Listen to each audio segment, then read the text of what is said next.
What up, what up, what up, boys? What's up? How we doing? How's it going? Trump looking swollen and greasy in the pic. Yeah, dude. Greasy like his fucking shit. His shit he was dropping on his poor Secret Service guy. How's everyone doing? We're back. We made it, boys. Here, wait, before my videos disappear, because it's almost 24 hours, my feet pick one already disappeared. Dave Matthews was fucking sick. This is where my seats were. We made it, boys. Good seats, too. It's gonna be so sick. Good seats.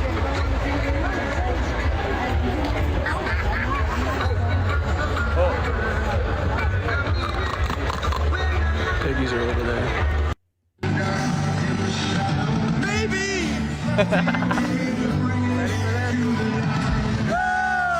Dude, my section was pretty lit. We were having a lot of fun. Maybe!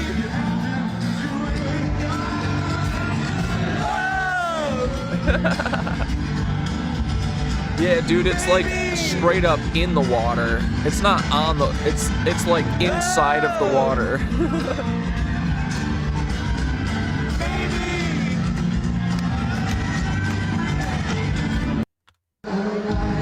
Dude, this guy was so awesome. The whole night he was doing sign language. It was fucking sick.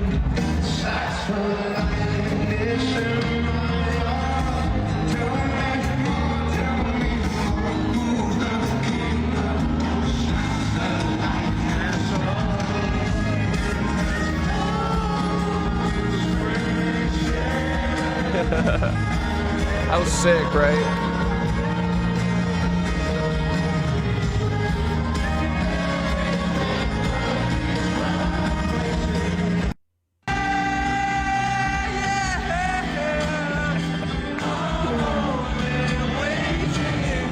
I couldn't get over this guy. I loved him. Yeah, the sign language translators are amazing. There was a spotlight on him the whole time, so he had a shadow up here. It was sick.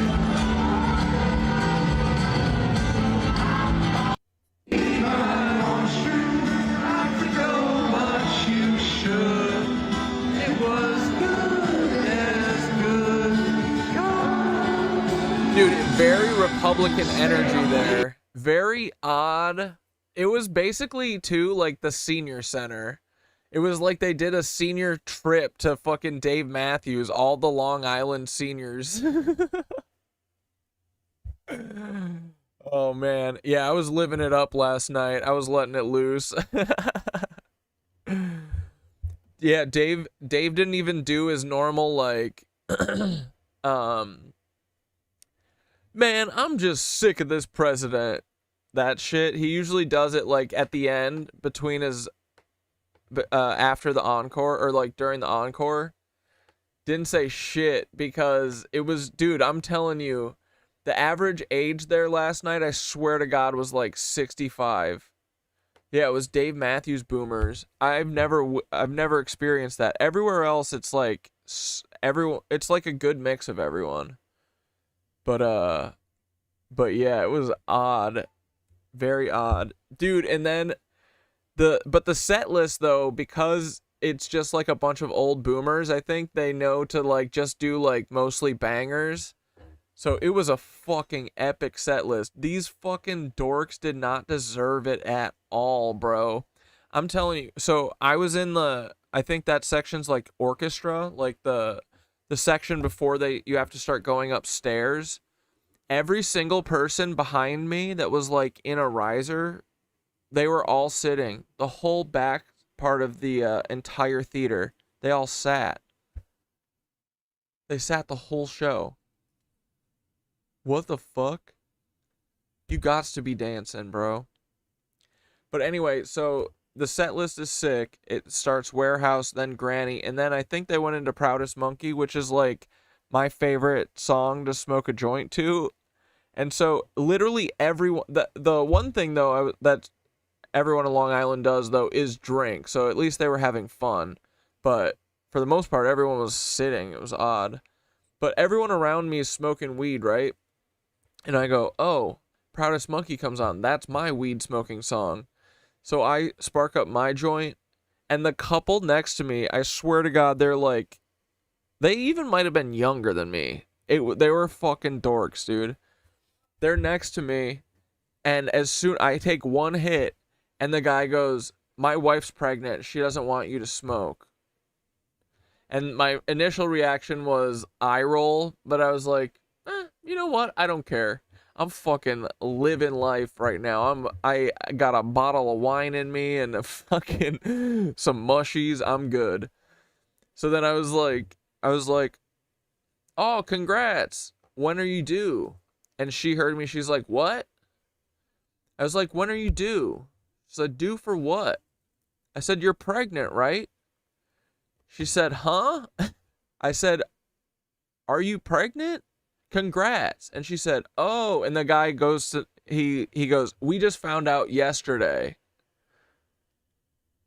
I was like, okay, whatever. Congrats on your baby. If you don't want me to smoke weed next to you like a little bitch, just ask me. You don't have to make up some fucking lie.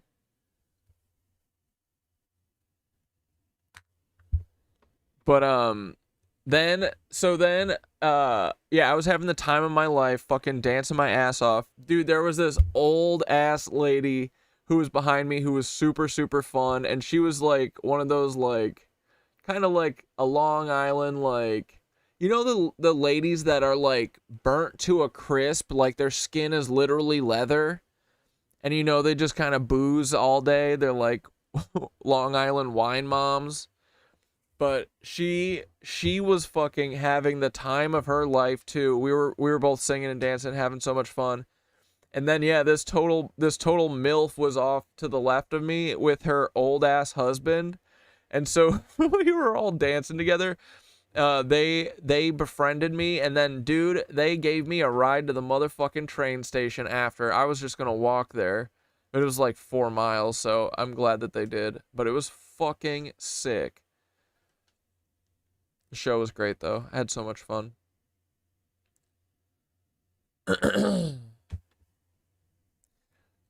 You stretching out those phalanges? My fingers? No, dude. They need to get unstretched. They need to get the opposite of stretched. Compressed. My fucking thing keeps saying that chat keeps disconnecting and then reconnecting. I don't know what's going on. But yeah, so met some friends. Bunch of old whammon, loved them all, had a great time. But yeah, so thanks for getting me the night off, boys. I'm glad it was canceled or like rescheduled to last night because the weather was perfect.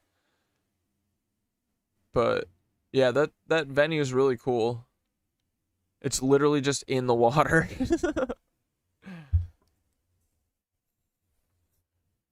Juanita, just waiting on Cat Dad. I'm here. Juanita needs to refresh. All right, boys, here we go. I'm going to go feed the critter cats.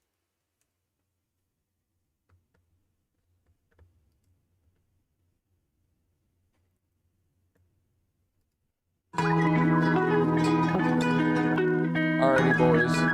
Also, it's like 70 today. It's like fucking cold, dude. The summer's over. They ruined it. Thanks, DARPA.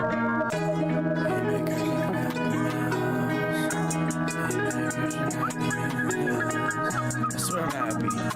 Look at me, I'm smiling. Also, I'm tired as fuck, boys, so I wonder what the fish think when they see a ship. apologies. Like the sharks don't think their shit stinks by instinct. As soon as the ship sank, I didn't blink. Like there goes the think tank. Knew it was time to bail out. Like the big banks, I'm Chet Hanks. Finding his father's actual island. The fucking screen just fell out of the window, goddamn. Yeah, it might be a little bit of a sleepy stream. Half asleep, half online, crying on the back of the line. Man, what is this handwritten fan fiction? A damn system that operates on division like a transmission. New world got me feeling old as the human curse. Yeah, the Lucy show was just the old Lucifer. We all sound stupider, swear we know how a computer works. Well, get away to the past.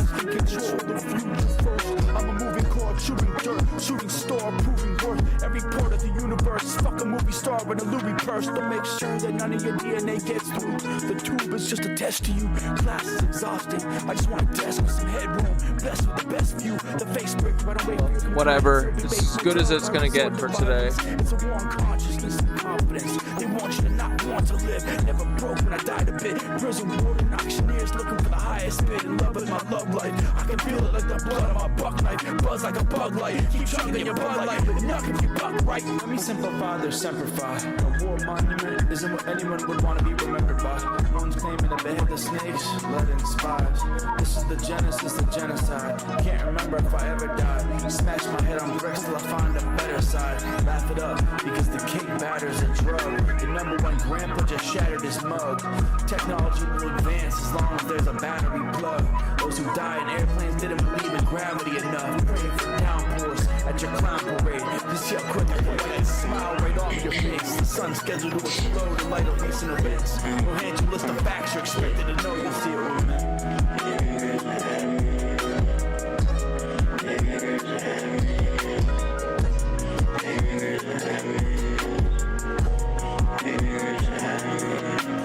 Tied up, leave it hanging in the garage like a deer carcass. I'm a real artist, bloody easel, he's props. Bloody easel, he's props. Nasty work, this a dirty job that has to work. Or what if you gon' live with moms, patch it up.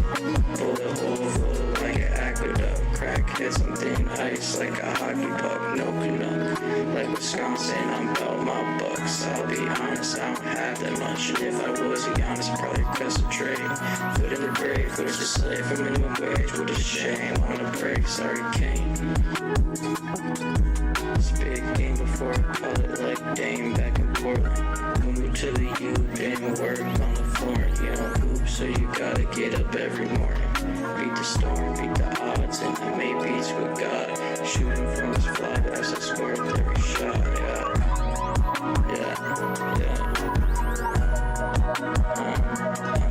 So hot, meant the snow outside. Really had to go outside, be summer in the winter time. Surfs up till we eat fruit and fucked up the food pyramid. Now I'm throwing up, yuck. I've been drinking water for lunch. She just turned 15 out of steam. Spiking out his punch.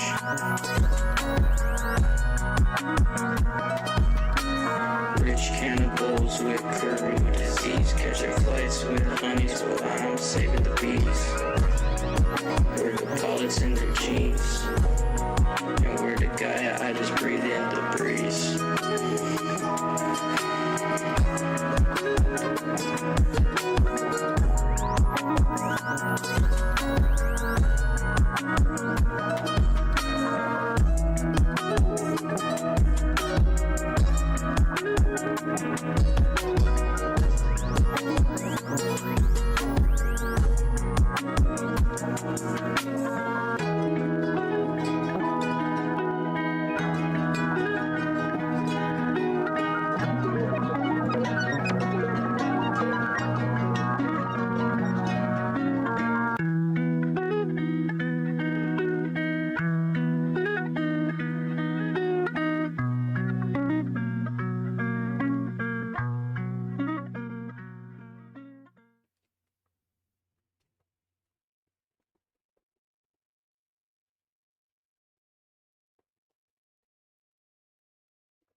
And that last track was the soothing tones of pigeon and mourning dove wings. Flap, flap. Hello, boys. We made it. We're alive. We're live.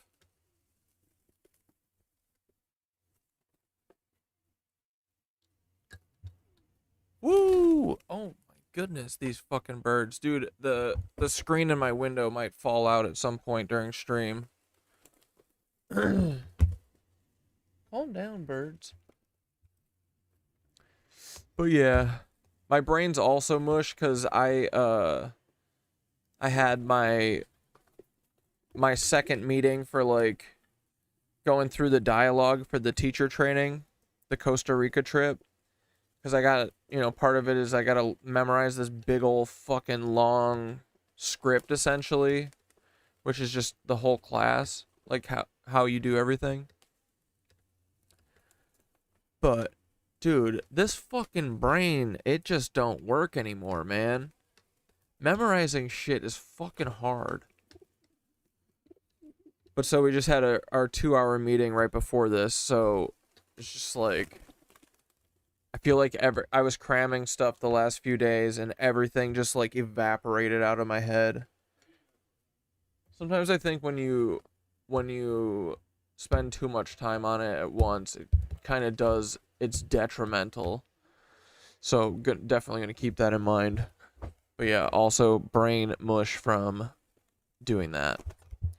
Running through this dialogue. One of these days, it's just going to be second nature, and I won't have to think about any of the words, and it's going to be great.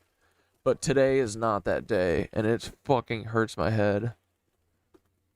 Now they'll say you're harvesting pigeon guano for the rental truck activities. No, I rinse the pigeon shit every day, just so Paul can't be like, hey, are you making white phosphorus with pigeon shit?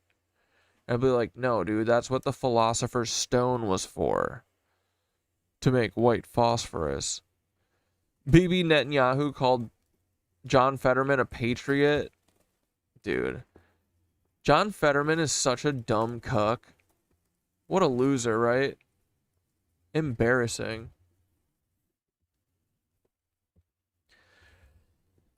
You like to record the things you're trying to memorize and play them while you go to sleep? That's smart. I have recordings of me saying them all, and I listen to them as I, like, go to yoga. But, yeah, I don't know. Like, dude, yesterday afternoon, I should have stopped while I was ahead. Yesterday afternoon, I had, like, a bunch, like, better than I did today.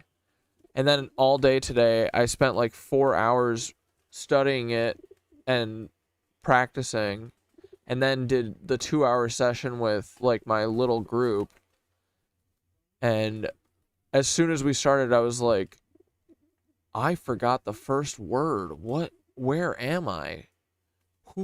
What day is it? It was like, also, it probably doesn't help that I'm just like tired from the show last night. So I was bouncing around all over like a little fucking jumping bean. Didn't get home till like 1. The train was pretty easy, but fucking takes forever, dude. These trains are so fucking slow. Like 20-mile-an-hour trains. What the fuck? Is this 2026, bro, or what? Or 1926? Boom. Yeah, what happened with this Fauci shit? I didn't even look. Here, you guys make the show. I didn't plan anything. Come on. What are we looking at? And Andrew Tate fans are going out sad and confused. Okay, that kind of sounds funny. That sounds like a good start. I'm outside the jail where Andrew Tate is being held, and dude, I don't see anybody here, bro. There's not a single person. Oh, actually, yeah, I should have had Paul drive me. I even offered Paul mushies. I was like, Paul, if you give me a ride, I'll give you a sack of mushels. And he was like, that's illegal. I will call the ambulance on you.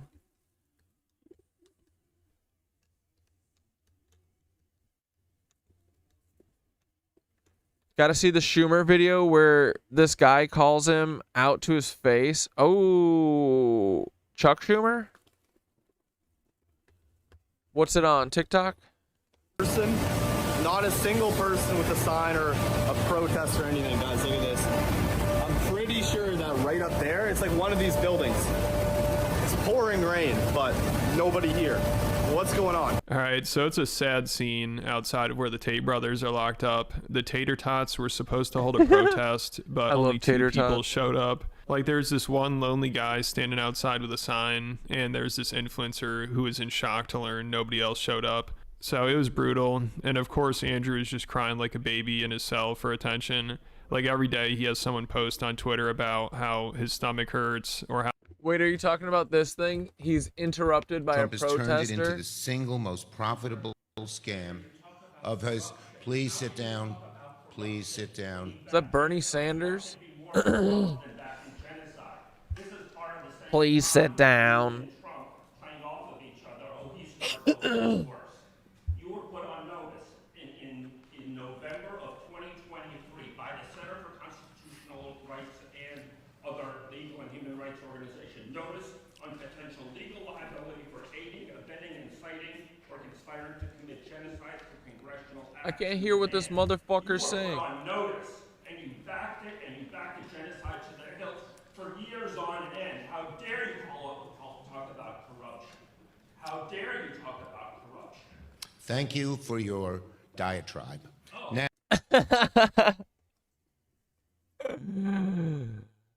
he says, shut the fuck up. I'm not paid by Israel to listen to your dumb ass. now let's continue. Let's continue and let the people... Dude, why is his nose dripping? What's going on? The people didn't come to hear you. You should be questioned about your diabolical record. It's amazing that you can show your genocidal face in public. Oh, he said it's amazing you can show your genocidal face. I caught that part. Mr. Senator, Mr. Senator, shame on public citizen for not allowing questions to this genocidal maniac. Shame, yeah, corruption. What could be more corrupt than not allowing questions? Sorry about that. Fuck Let's you, continue with the Huck subject at Schumer. hand.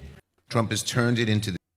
What a bitch, am I right? That's fucking hilarious, dude. Trump has turned it into the single most profitable scam of his... Please sit down. You were put on notice. There we go. And you backed it, and you backed the genocide to the hilt for years on end. How dare you talk about corruption?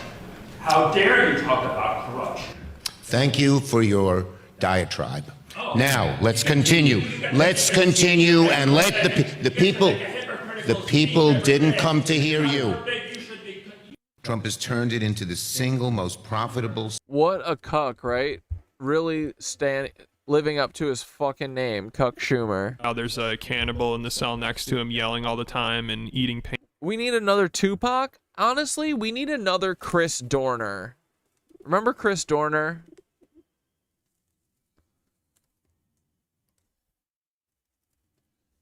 Should we do... Maybe we should just do a retrospective on Chris Dorner tonight. El Nabi has a new song.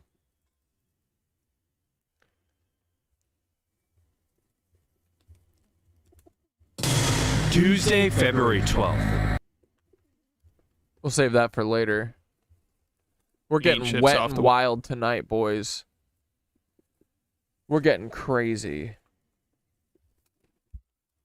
Wall. So he's not even trying to act like a tough guy anymore. He's just desperately trying to get people to feel bad Hold for on, him. I need some like he's in frickin' full cottage victim cheese, mode. dog. And this sob story has actually worked with some people on the far left. Like some really woke people think he's being mistreated and they feel bad for him because he said his stomach hurts. It's hilarious. So the horseshoe theory's in effect. I mean, at this point, Andrew might have a better chance of getting far leftists protesting for him than the Manosphere audience. Like he could only get one guy with a sign to show up. And then he tweeted, or someone tweeted for him, thanks to all the people holding signs outside the jail. Then Community Notes corrected him and said there's only one person outside the jail with a sign. So he's just getting humiliated. I mean, this is hard to watch. But to be fair, that one guy who was out there, he was there for the right. When I just ran into the kitchen, Kiddo Cat was laying on the counter, and I didn't see him at first, so I kind of ran out and scared him. But he's never been on the counter before. So he's feeling brave. He also, I caught him going into my bedroom, which he's never gone into last night. So he's definitely he's feeling way more comfy. All I needed to do was officially adopt him, and look at how fast he's moving. This boy lived under a couch for 2 months. Dude, I was getting worried for a while that kiddo was never gonna get out from under the couch. It's his personal closet was the couch. But yeah, he's making big old strides. He's such a brave big guy. Reasons he wasn't just a clout chaser. He said the only thing he cared about is comforting Andrew and Tristan. So this is a true tater tot. Dude, they're all so gay. Truly. What do you say? The only thing he cares about is comforting Andrew Tate? He just wanted the Tate's eyes on him in his sign. All right, everybody. So I'm joined here today with the lone protester who's been standing outside of Andrew and Tristan Tate's jail all by himself. Brother, I want to ask you, what brings you out here to stand all alone for the Tates? Loneliness. It's entirely, they've been there for us. Now we can be there for them. I don't care about anything else other than those two sets of eyes up there, seeing me, looking down, and knowing that there is at least one person out here that's saying, I got you. I rest my case. This shit's gay, dude. They're trying to break them. That's all they're trying to do right now. And if they can just look out that window and I'm even providing them a little bit of comfort, that's all I care about. Yeah. What would you say to the people watching that? I'd be like, oh, like, that are mocking you for being the only person here. What would you say to them? I literally don't give a fuck about you. Let's go. And would you say that more people need to come stand with us, or? If you want to, absolutely. But come here for the right reasons. Come here for being a gay wad.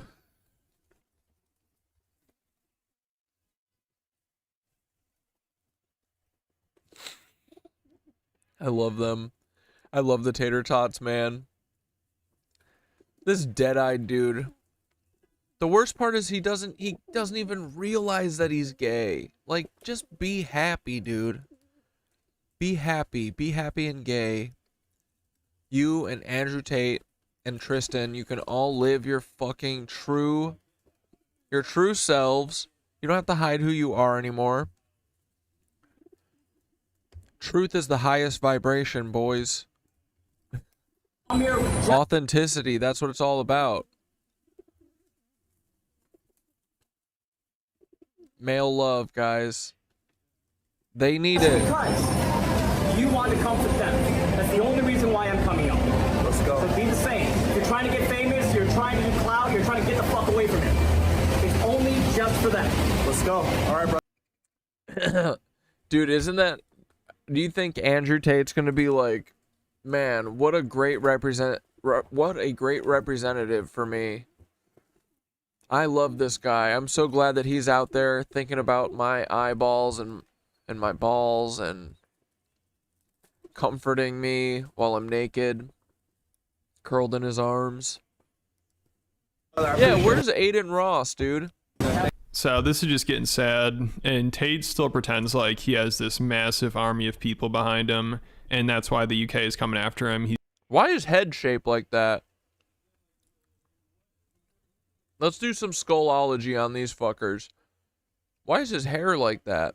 He's got to bump it, dude. He's like a Mormon lady. He's too powerful. They're scared of his influence. That's what the Tate's lawyer is always saying. He thinks the elites are scared of the Tates because their Hustlers University has 150,000 students, and their lawyer claims millions of them are in the U.S. I think this guy might have gotten his law degree from Hustlers University. This guy's something else. According to him, millions of Tates, 150,000 students are in the U.S. Andrew has over 150 or maybe 165,000 people enrolled in his real-world college. That is an army of millions of those boys are right here in America. That is the power to swing an election. That is. Wait, are you talking about Barron Trump? What, is Barron a known Tate head? Barron's a tater tot? Generational power over future elections, both domestically and abroad. The powers that be know this. The United Kingdom knows this. The enemies of Andrew and Tristan in the conservative movement and the Gen Z in America know this, and they want to lock them up and throw away the key. So I think this guy needs to go back to Hustlers University, and I'm sure the elites are really scared of the Tate's influence and the massive protests erupting, trying to have them freed. I mean, they couldn't even get a protest together, but we're expected to believe the elites are freaked out over their influence.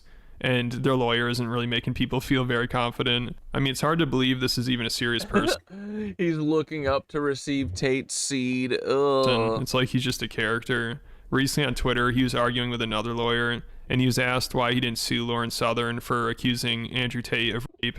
And he seriously said, because I was too busy playing Super Smash Bros. With Andrew and Tristan. So this is the guy trying to free them. I mean, look at this guy. How do you take him seriously? And his press conferences are always hilarious. He's like, they got a whole lot of nothing on the Tates. It's all garbage. These guys never done nothing wrong. The allegations, their first reaction to the allegations is the first reaction that any innocent man or woman would have. It's garbage. It's a stitch-up job. They're after us to punish us with the process. The process is the punishment because Andrew and Tristan are innocent. They've never done nothing wrong. They shouldn't be extradited for crimes they did not commit. Less is more sometimes in life. And right now, it's less. They got a whole lot of nothing, and that means so much more for us than what they really have at the end of the day is a big bag of nothing. Thank you very much. That is how a free American citizen speaks when he hasn't done nothing wrong. When you actually haven't done anything wrong, you have zero fear of law enforcement. You have zero fear of investigations because you know that you're innocent. And he was on PBD's podcast, and a lot of the comments thought he was full of shit, which is a bad sign because PBD is very favorable towards Tate. They've had him on a bunch of times, and they shamelessly defend him on there. But it looks like their fans are starting to open their eyes. Like, the comments used to be on Tate's side, and they used to think he's innocent. What does PBD stand for? Put it balls deep? Good, because they hang out with the Tate brothers, so they're clearly smoking on that. But now that more people are starting to see the evidence... Which is totally fine. I just think it's weird that they hate gay people, but they're gay. This is also gay. The Tate brothers were mentoring Barron Trump, like, recently? Their opinions are changing. What do we mean mentoring? What, teaching Barron how to traffic women? I mean, women. And PBD did a poll during this podcast, and it showed that his audience is starting to turn on Tate, which of course he thinks it's because they're just not doing a good enough job explaining the situation and the Tate's innocence. Whether these allegations are true or not, it's their job to go prove it and your job to defend your client. That's what has to happen, right? But if 2 years ago we ran a poll on Tate's, whether people support our audience, people supported him or not, 80% would be on their side. The guys just ran a poll right now, and our audience, remember, this is a supportive No, you're right. PBD is Paul's balls deep. audience. This is not like it's a audience you're on a different place. It's at 50-50. 50-50, they support them, 50 doesn't support them. So what does this mean? This means either these things are working against them, or it means that we got work to do to make sure, arguments are made for the audience to sit there and say they're innocent. I mean, but the audience is definitely speaking up. And it's not like it's an audience that hasn't seen their work multiple times here. I think we've probably hosted them more than anybody else has on their show, and we've had a lot of great conversations together. But something to think about to see where the audience is at. So these guys are going down with the ship. Vinny is going to destroy his credibility with this because, he's always speaking out about Epstein and how people need to be held accountable. But with the Tates, he ignores all the evidence and continues to go to bat for them. And he's seriously going with the narrative that the Tates are being set up because they wouldn't sell out and they turned down this giant offer for them to go away. Like, we're penetrate balls deep. That's a great one too. We're supposed to believe that Andrew Tate has too much integrity to be paid off, and that's why the elites are coming after him. I mean, to entertain this theory is insane. It's comical. The Tate's whole career has been selling out.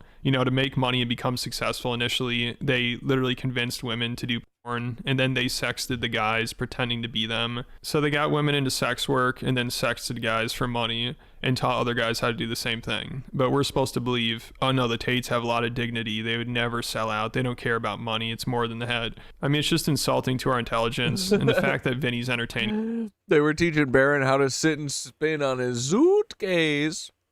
My suitcase. This theory is pathetic. I mean, Andrew Tate called himself God because he's made so much porn and said, I hope porn addiction gets out of control and ruins everyone's lives. I hope everyone suffers and is miserable and unhappy. So he wanted to ruin people's lives, and it seems like he gets off on it. You know, he'd brag about it. He'd brag about guys giving him all their money, and he still... What does Andrew Tate mean that he makes porn? Not with himself, right?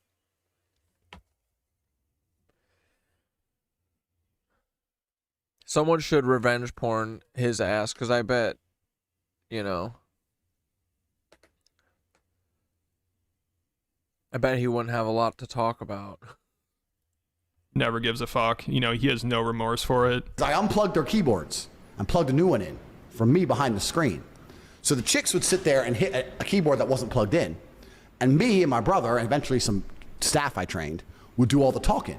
The girls were just pure, just famoosers, just laughing and doing this, their titties out.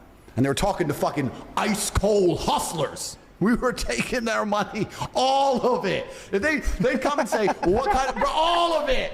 We fucking milking them dry. You get a man with game and give him a female's body, a female avatar. He will fuck a guy up. I had these guys selling their houses, life savings, loans, all of it to me. Give me it all. So like, and it's basic shit, right? You'd have a guy. You feel bad or no? Fuck no. To give a solitary fuck. So we're supposed to believe that guy has integrity, and, you know, he just wouldn't sell out, and that's why he's being attacked by the Matrix. I mean, how does anyone seriously believe that? This dude will do anything for money or to stay out of jail. Also, he said he would never do a crypto coin because it's a scam, and he doesn't want to rip off his fans. But then, of course, he launched his own coin and promoted a bunch. So this guy's whole career is just taking advantage of desperate guys. You know, first with the cam. Yo, why his head shaped like that? What's up with that? Modeling. He had guys selling everything they had, like he said, and I'm sure some committing suicide afterwards. Then he started convincing kids to sign up to his university, and he rug pulled his own fans with crypto. I don't want any of my fans to lose. I don't want any young children who believe in me to lose. I don't want... Oh, I see why he's bald. Look at that thin hair, right? Anybody to lose a single penny. That is why I do not endorse any cryptos. I will never endorse any cryptos. Absolutely none of them. Anyone who says I have anything to do with any crypto is fucking lying. It is always a scam. The Real World Project will ensure that everybody with a high enough power level or rank is airdrop tokens, and we build the largest crypto project in history. Students of the real world will be... These two fuck each other, don't they? These two brothers. Monumentally rewarded in all realms, including the karmic one. This is just the beginning for Daddy, and it's just the beginning for the real world. I'm going to prove my integrity once and for all. I am the new Daddy. I am the Daddy of crypto. So to prove his integrity, he started doing crypto rug pulls. So he'd do anything to make money. But of course his friends are trying to spin up this narrative that he would never sell out, and that's why he's in trouble. Grown men seriously believe this. You know, it almost sounds like it's a joke. Vinny is like, oh, Tate did this secret podcast about this offer he turned down. Did he know something was coming?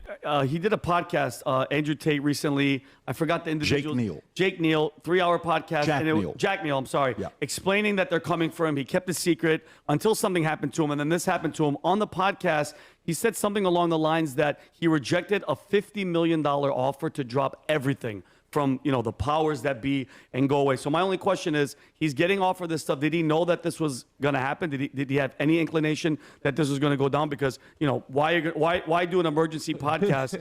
Two Tate brothers, they are gay for one another. One is fat and both are stupid.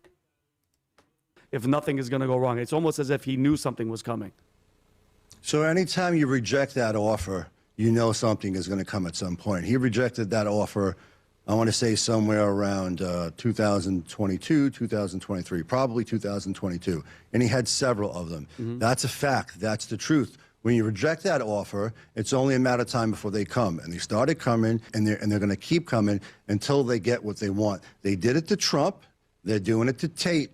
And to your viewers, with all due respect, because I admire you and I appreciate your concern, listen to what we are saying. So the support for the Tates is dwindling, and even the people that are left are having a lot of trouble convincing their fans the Tates are innocent. Like, all they can do at this point is just say the Matrix is after him. And it's funny because, you know, his fans would love to act like the Jews are after him, like they're the Matrix. But that doesn't really work anymore because last time he was in the States, he did that whole apology tour after his friends played Heil Hitler at the nightclub. It's crazy. Tate won't apologize for pimping women or any of his totally despicable behavior. But when he offends Jews, he gets down on his hands and knees and begs for their forgiveness because he has Jewish business partners and tech teams in Israel. So he had to apologize and let Adam Sosnick humiliate him. I mean, that's as embarrassing as it gets. Like, all of a sudden, Tate is like, I understand why people are offended. I get it. I apologize. Wait, that Israeli flag outfit was just an AI goof image, right? That wasn't real, was it? But he told me a story about your grandfather. Yep. Who served in World War II, yes? Yes. The American. Yep. What would your grandfather... American, I don't know, maybe. ...say about that? A neo-Nazi symbol. Who fought the Nazis? Yeah, I understand. And we have to be very, very careful. I understand exactly what you're saying. I agree that that is offensive to many people. I totally understand it. And I'm not here to get myself... It's offensive to Americans. Well, yes. Forget about just Jews. American lives died fighting Nazis. That's true. That's true. Your grandfather's friends died fighting Nazis. Not enough of them, apparently. Jews are not Jews. Americans went to war against Nazis. This is an American thing. I wear an American flag pin. My grandfather fought in World War II. Yep. So to me, this is anti-American. So I want to make this clear. I understand why some people were offended. So I'm sorry to anybody who is offended. I'm sorry to anybody who's offended. It's very inconvenient for me. I have Jewish business partners. I have tech teams in Israel. I have things going on, and I get a mess from this crap too. And Adam seems to be one of Tate's biggest... He's got tech teams in Israel. Exactly. Fucking exactly, dude. How do you think people like Nick Fuentes and Andrew Tate appear out of nowhere? You think anyone's actually watching their fucking content naturally, dude?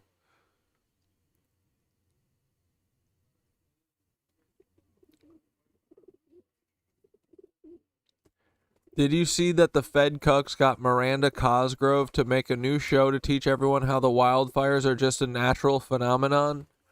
Yeah. I know everyone's in the comments like, oh, it's all started by lightning strikes and they happen weeks in advance and then the forest fires just start out of nowhere. Like, dude, shut the fuck up. What are you talking about? And all these fires literally start, they were all struck, trees and shit were struck 2 weeks prior, and it takes that long for a forest fire to smolder, and they literally all smoldered and started at the same time within like the same half hour. Fuck you. Who's Miranda Cosgrove again? Porters, and he's a hardcore Zionist. Like, he was over in Israel during the recent podcast. So Tate's fans can't even blame the Jews or Israel for this, which is maybe why Candace Owens isn't defending is this iCarly? Him. I mean, it is really weird that she hasn't said anything yet about his recent arrest. Usually she's all over it defending the Tates, but maybe she's just busy trying to figure out who killed Charlie Kirk. I think she's almost there. She's almost figured it out. She can't let the Tates distract her. No, I mean, it looks like she might have jumped ship. I wonder if anyone will call her out on it, because the Tates need all the support they can get, so I'm sure they're looking at her like, come on, Candace, you better speak up. And if you turn on the Tates, people lose their shit. Like recently, George Janko, Logan Paul's former co-host, who's had on the Tates and glazed them like crazy, he was acting like, I don't know what's going on, but the Tates were nice to me, so he was getting shit for it. But then he backtracked and is like, listen, I don't endorse the Tates. That's not what I was trying to do. And then he got even more shit from Tate fans. They went nuts. So then George had to delete the video. And in my hook, to some people, it looks like I'm endorsing Andrew Tate. If you guys know who I am or watch my content, or honestly watch the video of me sitting down with Andrew, in that podcast that I sit down with Andrew, he even says that he wants to rethink things. So I never was pointing people to Andrew Tate being the leader. I always point to Jesus as being the leader. But I made a mistake, and I went too hard on the clickbaiting. And now people are upset. They're thinking I'm endorsing him. I'm not endorsing him. So Myron Gaines and people like that went off on George. And Myron's at the point where he's starting to call out Trump. Like people like Myron, that dude who hosts that whatever podcast. Like, bro, these people are so federal. Andrew Tate, it's all made up by the literal government. How lame is that? And Barron Trump to step in. Tate has been trying to pander to them, and he doesn't really want to call him out. You know, their lawyers trying to blame it on Ron DeSantis because they're trying to stay on Trump's good side. But Myron is like, dude, Trump, you owe us. You better step up here. And he claims Tate is the reason Trump got elected and avoided going to jail. Trump would be in prison right now had it not been for guys like us sticking up for him and saying, we need to go ahead and get out there and vote, okay? Now the tables have turned. And I do think that the Trump administration owes the Tate brothers some semblance of assistance, given the fact that they were critical and instrumental to Trump's historic win. No one wants to say this, so I'll fucking say it. Donald Trump, you fucking owe Andrew Tate and Tristan. You owe them. I'm just going to fucking straight out say it. Other people might not want to, hear that or say it or, oh, I'll lose opportunities. Oh no, Mega's going to get mad at me. You would be in prison had it not been for these guys. As a matter of fact, to make things even crazier, he'd probably be at FDC just like Andrew and Tristan are. But that Southern Florida charge out of Miami, that was what he 100% would have been found guilty of. And interestingly enough, he would have been the one at FDC. So I think it's time for the Trump administration to burn a favor for the guy that moved a bunch of people to vote for you. Barron, you seeing this? I think it's time to pull Pops to the side. I think it's time to pull Pops to the side and fight this fucking extradition bullshit. So these guys are desperate because, Tate is losing a lot of support. It's not looking good. They can't even get Candace Owens to speak out anymore. It looks like they lost her. And Tucker Carlson, I don't think he's said anything yet. So we'll see what happens. Make sure you subscribe to stay updated and check out the Patreon. I just covered Tim Dillon versus RFK Jr. Also, I talked about Dave Smith and Tim Dillon crashing out on JD Vance over his JRE appearance. Also, I have a video about Theo Vaughn accidentally exposing Tucker Carlson's ties to Peter Thiel, and Joe Rogan versus Mossad agent, and Andrew Schultz and Charlemagne being much more depraved than we thought. And there are over 200 exclusive videos that are each over 20 minutes. So if you enjoy the channel, want extra content, it's definitely worth checking out. There'll be a link in the description. Let's fucking go, dude. This is pretty crazy. So, oh yeah, that's the other thing too that was sick, dude. During I forget what song it was. I think it was before Gravedigger. But as soon as the sun set and the moon started coming up, it was a full moon last night, and it was fucking insane. It was so bright and huge, and it came up over the water, and then literally went up and over the theater. It was so gorgeous. Everyone was losing their minds. We were all howling like wolves. It was really fun. A little past 6 this morning, I go to let my dogs out. I look out my backyard and I see the sun setting. I thought to myself, that's neat. I finally wake up early enough to watch the sunset, and 20 seconds into watching it, I say to myself, hold up, that's not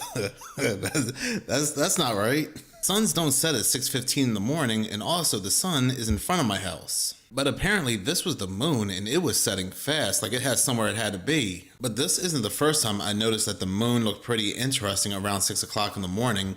A few weeks ago, I had posted this on my other channel, Seconds of Horror. The photo really doesn't do it any justice. It was massive and almost as it really doesn't, dude. Orange as the sun. This moon was apparently the strawberry moon, and the moon that I saw this morning was the buck moon, but still, I was pretty weirded out. But yeah, the skies have definitely... The fuck moon? What the fucking shit is... What am I looking at here? There's a fucking octopus in the sky? Definitely been odd, and more people are still... Yo, what the fuck? Bro, that's just an oil slick. I've seen this before. This is the Gowanus Canal. That's what the Gowanus Canal looks like, because it's just filled with fucking sewage and video oil. Footage of these, what they call anyway, aspirita clouds. Back in May, the Weather Channel had posted this. This was captured above... Yeah, rare rainbow cloud phenomenon. Yeah, because it's oily. Indonesia, what they call rainbow clouds. I think at this point they're just pulling anything out of their behinds to make it sound like something normal. Like, do you ever remember sitting on your Meemaw's kneecapper back in the 90s, 80s, looking up at the night sky and asking her, what is that circle thing on the moon? I don't, but apparently in this reality, it's Mercury. Let's not forget that last year they said that... And there's always a fucking Cheshire cat smile instead of the waxing or waning or whatever being on the side. we would see this rare black moon that occurs every 33 months. So they're just throwing everything at the wall at this point, all these different names for all these different moons. I feel like half this stuff, if not most of this stuff, was unheard of 20 years ago, 30 years ago, when people were truly outside. But moving on, people across social media are really taken back about something that Sam Alternative Man had said, I believe it was yesterday. I love his commitment to Sam Alternative Man. But you will have no freedom, you will have no agency, it will be a perfect surveillance state, there will be no privacy. And that's what you're gonna get great comfort, but you will have, there will be nothing left in the world for you to really do, nothing that really matters. You'll just kind of live at the service of the AI giving you material wealth. All right. Well, to be fair, he did say at the beginning of that, my fear is that AI will become this, but he was saying it's because that we'll like overcorrect on regulating AI somehow. But honestly, yeah, it is just him telling us exactly what he's planning on doing, enslaving all of us with AI. Obviously, this sounds just insane. They expect us to give up all privacy. They expect us to give up all freedom. They expect us to be under constant 24-hour surveillance and at the mercy of their AI. And in exchange, we get some material things and like a full fridge. That sounds like a horrible trade-off to me. Let's just see what the comments have to say about this. So it has to say here, any other comments we have here? Why do we keep letting a handful of sociopaths direct the future of the entire world? Great question. We need to be getting organized as a class. Notice how it's all you and not we. Exactly, because none of this surveillance actually pertains to them. We're the ones giving up the freedom. We're the ones with no privacy. We're the ones under constant surveillance.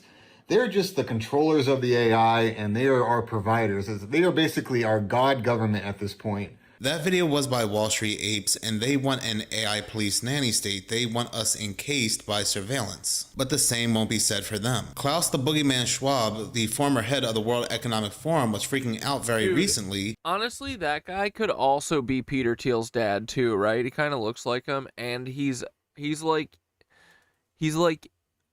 equal amounts of evil, probably.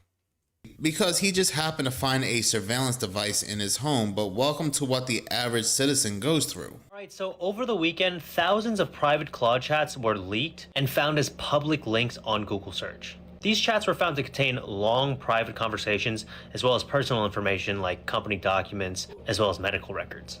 The issue came from a feature within Claude that lets users create links and share it with other people, similar to the Google Docs sharing feature.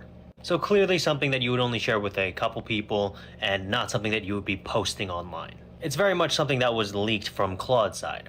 But when Anthropic was asked about it, they actually ended up blaming the users for the issue. They said that the links would only pop up on Google if it was shared online by the users. Which of course is just ridiculous based on the sheer number of leaks as well as the private nature of the chats. And also, when this first dropped, Reddit users actually showed that it was a specific search into Google that was able to pull up all of the different Claude chats. So it's very clearly a leak from Claude and not from users posting it online. Because if it was, the search would have pulled up social media websites and not all Claude. Not to mention, this isn't the first time this has happened. Claude chats were leaked on Google last September as well. And there were also similar incidents from ChatGPT as well as Grok. So this is like a known issue with chatbots and AI. And yet Anthropic still had the audacity to say that it was the user's problem. I'm telling y'all, you gotta stop using these AI. Besides the fact that they're clearly not secure, the companies, they don't care at all and they hold zero accountability whatsoever. And also they're clearly evil, right? I mean, we went over yesterday, they're burning books. So they clearly don't care about the people whatsoever. That video was by Darren Francis Finance, and yeah, dude, this whole story of them like cutting up books so they could just scan the pages like super fast instead of like folding, opening to each page. Amazing. This is the pure blistering efficiency of fascism, boys. I spoke about that yesterday too on my other channel, Seconds of Horror. These tech companies, they're taking physical books, not digital books, but physical ones, having the AI trained from them, and then they're completely destroying these books. Now they say they're doing it to train the models, which they could do so with the digital versions, but I strongly believe that these AIs and these companies are looking for something specific inside these books and destroying them. But when it comes to these AI chatbots and these conversations being leaked, I think it's a trap because people are saying all types of stuff to these AI chatbots. Some people are using them as spiritual guides, even. Ooh, dude, did you guys see that video that was someone was like, you know, all those stupid TikTok videos where it's like 10 different prompts of saying the same word where you just emphasize a different word? Someone was like, I think that this is just training an AI bot. It's like the Google CAPTCHAs. It's them getting us to do free work for them like always. So make sure you don't do that because you're training an AI bot how to create your digital twin.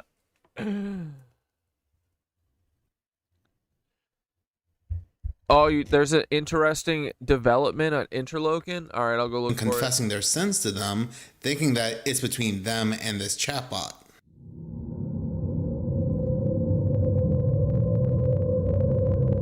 I confess all my sins to Sam Altman.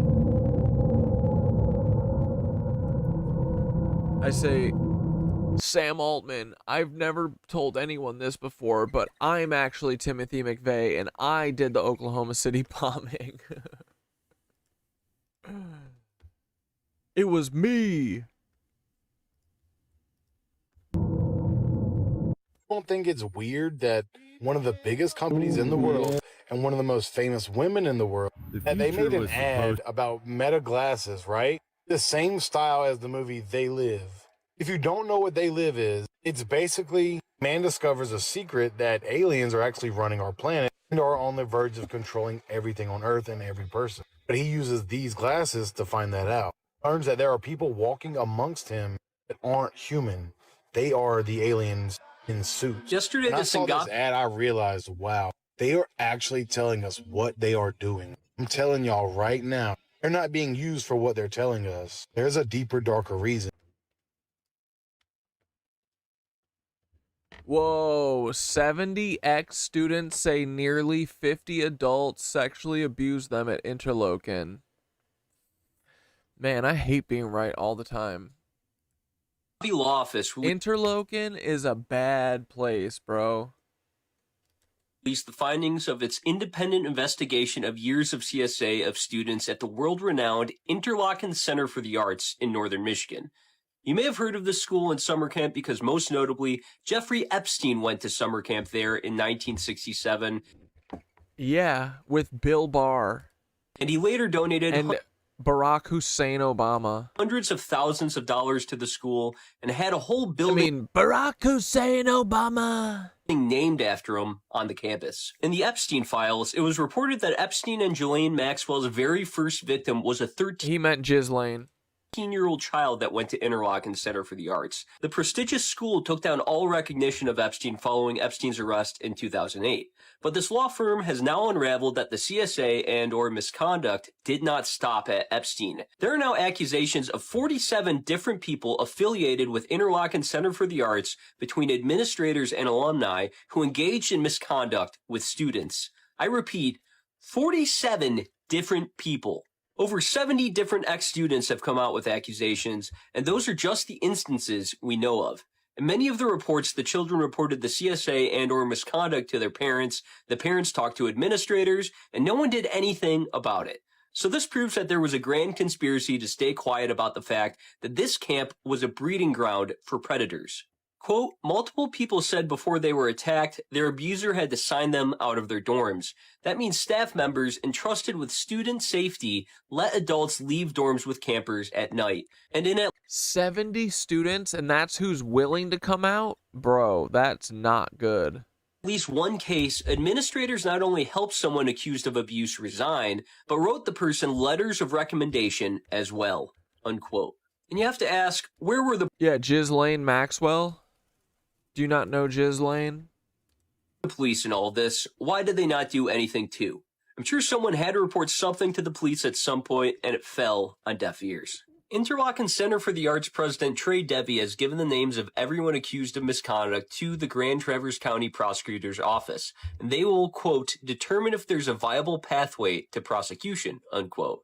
None of the accused still work at the center, but some of the accused work there up to the 2010s. And many of these predators have passed away because these accusations range back to the 1950s.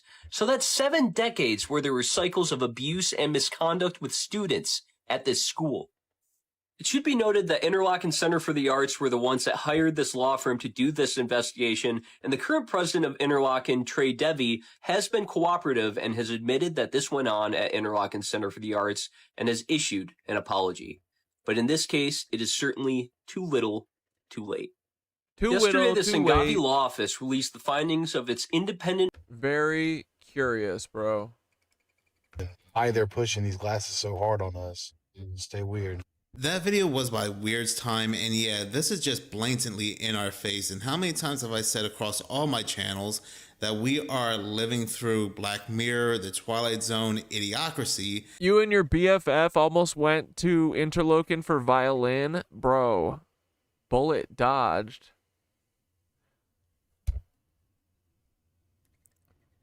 You're not gonna get fucking sex trafficked? Hell yeah.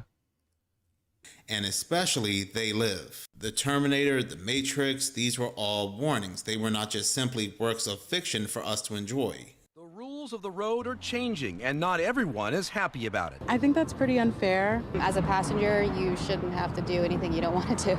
That's kind of crazy. It's like an invasion of privacy. They're talking about a new Ohio law that requires drivers and passengers to provide their name, date of birth, and address when pulled over by law enforcement. Supporters say there's a good reason for it. If there are more than one individual in the car, it's for officer safety. They ask them. Some may have an outstanding warrant that they wouldn't know about just by running the plate. I spoke to a defense attorney who sees the law as government overreach. If you invoke your Fifth Amendment right about name, address, or date of birth, I believe there's going to be some court challenges as to which controls, because as this law is written, there's not a Fifth Amendment constitutional right to withhold that information.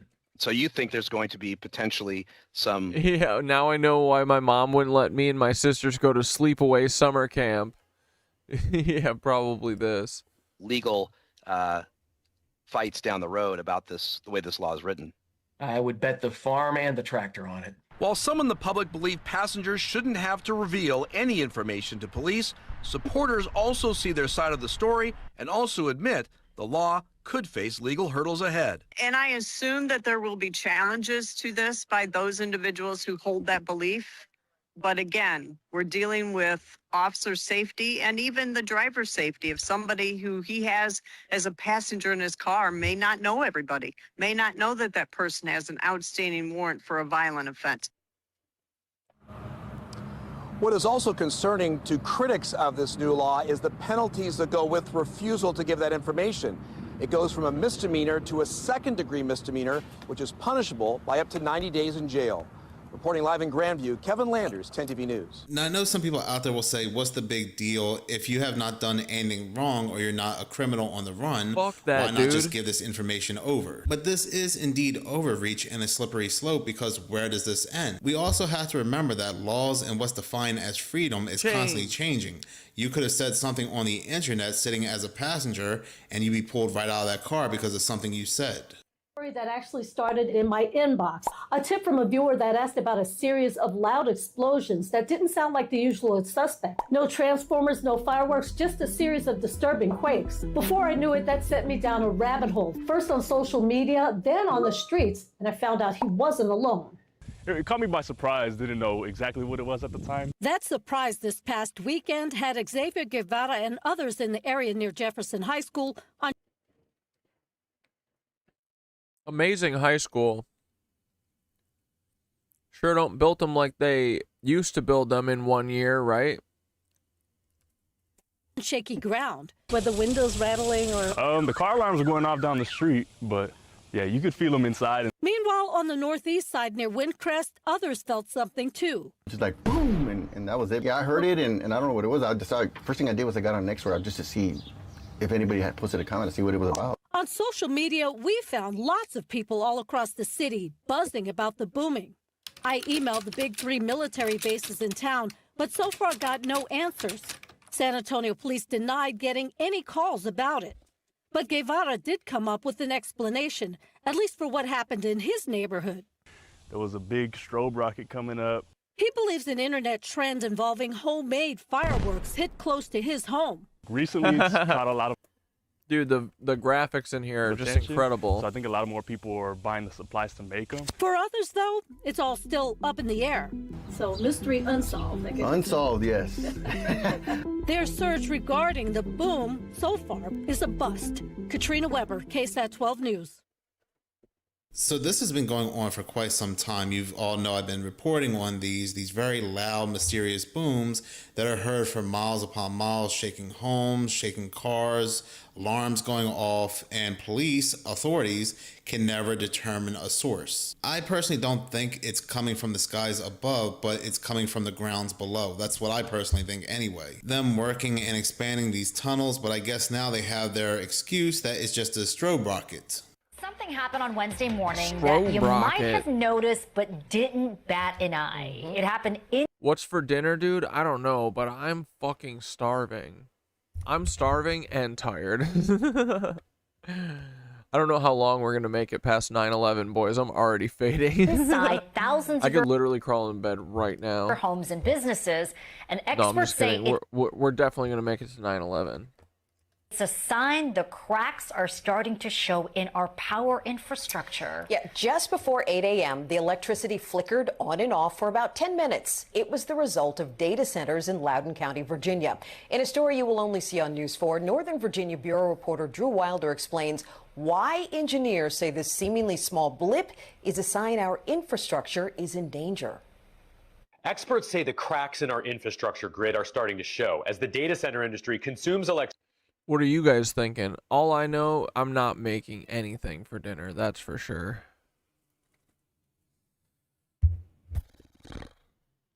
There's a new taco place that, well, it's not new. It's new to me. There's a taco place that I got last week that was pretty dope. Although it's not, I should probably just wait till Tuesday because then it's 20% off. Taco Tuesday. But it's just like a bar. It's says bar, but it's not really a bar. But it's kind of like just bar food vibes. But their tacos are fucking amazing. So I could do that. I don't know. I'm pizzaed out. Thai would be good. I'm not sure. All I know is it's not just this fucking little bit of cottage cheese I just smashed. That's just an appetizer to keep me from being hangry tonight. I don't want you guys to have to deal with hangry, Corey. Electricity at a rate the world has never experienced. Watch out for lettuce. Dude, I'm not even convinced that shitting disease is real. What are they saying? That I'm going to get the Trumpitis? I'm going to start shitting my pants too? Yeah. Wednesday morning, that crack became visible to millions of Americans inside their own homes. Although I did just crack open a full ass watermelon, and it's, dude, the whole inside is like, it's not white, but it's like very light pink. And the watermelon, it sucks. No flavor, not juicy, not sweet, almost sour. So that's keeping me from getting the diarrhea disease too. I just had to compost this whole watermelon because it's fucking awful and I'm not going to eat it. In a seemingly small way. This is what experts are worried about, right? The data centers are such a big load on the grid that they can have detrimental impact on the surrounding grid. Bob Marshall runs Ting Labs and sells this little device that plugs into your wall to monitor your home's electricity, and it can alert you if something's awry. It's all to prevent an electrical fire. You plug it in, connect it to Wi-Fi. It takes 30 million electrical measurements every second. And with millions of these devices... Oh, you're doing a fucking steak and making a salad? That sounds good. You had tacos last night, Lori? God damn. Yeah, it's a Bill Gates Monsanto watermelon, dude, and they suck. In homes across the country, Marshall's data collection saw something that he says should be a concern for all of us. He says at 7:56 Wednesday morning, our lights flickered. Dude, also, honestly, I missed the seeds in watermelon. It should be my choice whether or not I want to eat them or spit them out. And now it's either they're white, tiny little seeds or there are no seeds, and I hate it. The electricity supply dropped, then spiked, then dropped, then spiked before leveling off about 10 minutes later. Electric grid instability felt from Chicago to Boston to Miami. The source, he says, Data Center Alley. This one event serving either one building or whatever that data center complex is in Ashburn impacted the entire region here. And, you know, this is what experts are worried about. Dominion Energy tells News 4 a transmission line servicing a data center failed. So the data centers switched to their own power supply, temporarily leaving the grid. In a statement to News 4, a Dominion Energy spokesperson said, quote, Dominion Energy did not disconnect area data centers from the grid. The data center's own control systems transferred them to backup power for a very short period of time. Think of it like ripples in water.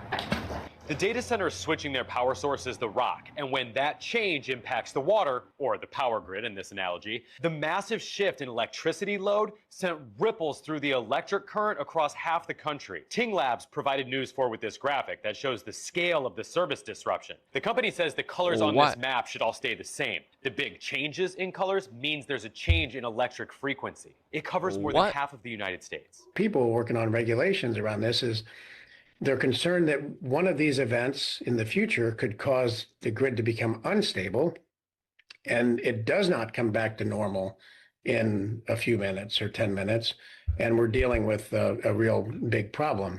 That real big problem could be a blackout. In this case, Dominion Energy's safety equipment kicked in, worked as intended, and mitigated the issue. The whole strobe rockets in flight, afternoon delight. Industry is facing things they've never faced before, rockets and they are doing their flight. best There it is. That's the rhythm. Afternoon to figure delight. out what's going on and institute preemptive measures. And I think for the most part, they've been able to do that. Bob Marshall says there is clear correlation between the data center boom and the instability in our electric grid, though he stopped short of drawing causation. But he does say that these types of events are happening more and more regularly than they ever have before. Reporting in Data Center Alley, Drew Wilder, News. The United States grid is old, and from what we were told anyway, prior to even these data centers, the grid was facing serious strains. So if that's true that the reliability was questioned even prior to these data centers, the question happens to be then, how much longer is this grid going to last? If you drink Dunkin' Not much iced coffee, longer. you may want to stop. And why do I say that? Because once again, if it wasn't for the young people that work at some of these locations making videos, you would never know how much sugar actually goes into a Dunkin' iced coffee. Have a look at this video for yourself. Have a listen to this right here. Guys, this is the sad truth. If you come to Dunkin' Donuts, like, I accidentally just tapped the sugar button and said, Miss Linda, come here, guys. Just get ready. This is how much sugar is in a medium iced coffee. That's a medium. Not to mention these flavor swirls that you put in. I just want this to sit with you. Okay? That's a lot of sugar. Like, do you see? So once again, what she showed you in the video is a medium. That's not even a large. And you know how much sugar it contains? 26 grams of sugar. Not to mention, what could 26 grams of sugar do to your body? And think about this, most individuals drink maybe 2 or 3 of these a day. Once again, we all know Dunkin' is delicious, from their coffee to their iced coffees and everything else that they serve. But maybe you should opt to get it without sugar and maybe add it on your own. It may not taste the same, but it may actually be better for your health. Let me know your thoughts on this in the comments, and as always, I'd love to hear from you. If you drink Dunkin' ice... That video was by the Jody69, and that sugar content is probably one of the least terrifying things to be found in Dunkin' Donuts. Let's not forget it was one of the chains that was reported to have glyphosate as well, which is weed killer. I have one simple message for the traditional media. You cannot force people into watching things they don't want to watch. And passing laws, trying to do that is not going to end well for anyone. Every creator should be talking about this right now. Prominence laws are currently quietly being discussed, which would force social media platforms to prioritize government-picked channels over independent creators. Bro. And it's starting in the UK and EU. That's literally already been going on. They just haven't announced it officially. And if YouTube themselves are now getting concerned, that shows you how serious this is. In a rare political statement, they said these rules could force YouTube to give special treatment to a small group of organizations handpicked by a government. For creators and media companies that are not chosen, the risk is real. YouTube themselves said that if these rules are passed, it will affect the future of discoveries. You're probably wondering why. Well, in short, broadcasters like the BBC, ITV, Channel 4, etc., they believe they are too... But yeah, I agree. I bet they are just saying that the diarrhea disease is just to keep us from eating fresh fruits and vegetables, because it's the literal last thing that we're allowed to do that connects us to the earth whatsoever. They said, okay, we literally tried to jack the prices up so much that literally no one could afford them.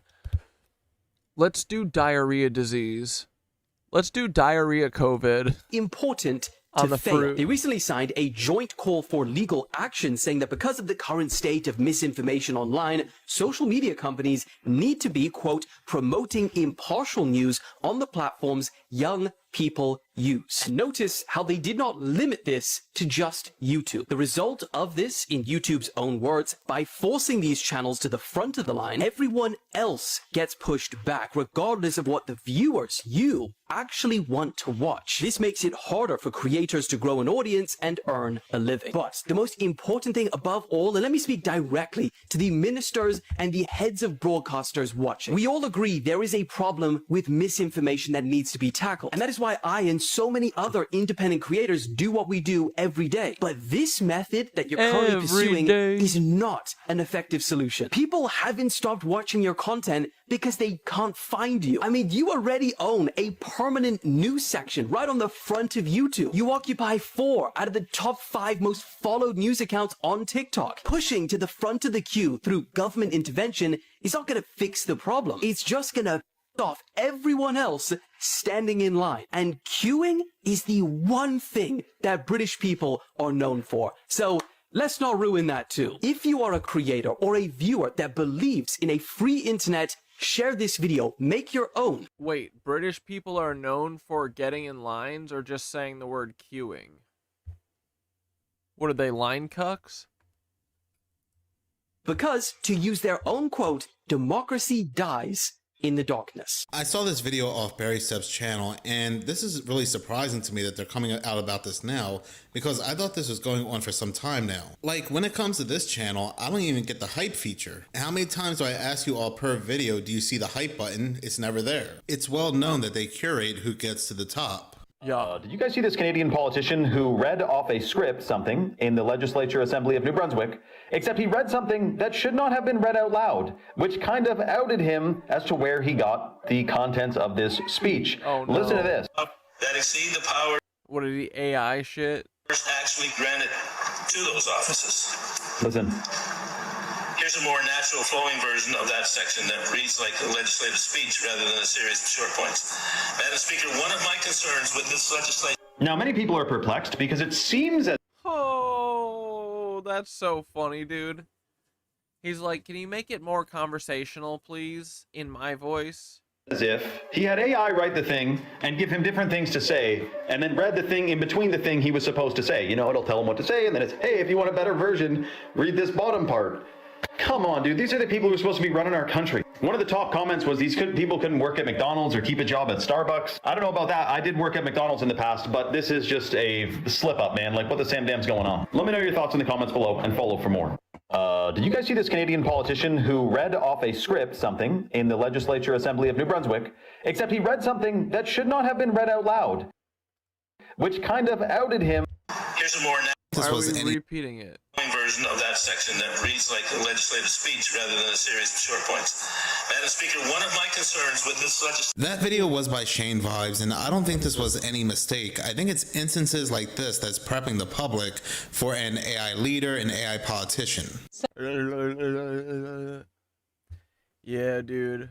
What the fuck? I just found something terrifying near Jeffrey Epstein's ranch. Dude, please tell me that's an animal. And it only gets worse from here, because what I end up finding gets so dark that I had to report it to the police. 911, what's your emergency? I found a bag of bones. What's the location? It's, I am currently near Jeffrey Epstein's ranch, which has an extremely disturbing past. Epstein brought young women there. There are even suggestions of bodies buried at the ranch. For some reason, there was never a full investigation done on this ranch. I believe that they're hiding something, and I'm not going to stop until I get to the bottom of it. And as we pulled in near the property, we saw something very strange. Is this trespassing? At first, it all looked like garbage. That's until I started to figure out that we were about to find something that we're not supposed to find. Could this be tile from the ranch itself? It turns out that these tiles are from inside of the ranch, and these photos that you're looking at are from the Epstein files. Bro, they just they burned this place down and scattered it. But why are they here? But no way they would... They ground up all the victims' bones, spread them in the desert. Destroy here. How did it end up here? But then I remembered that in 2019, a report came out saying a worker inside of the ranch saw people burying things in the ground. He didn't know what was inside, but once the holes were filled, they put rocks on top of them so no one would think to look. They had rocks on top of them to make it like blend in almost. If you see any rocks that look out of place.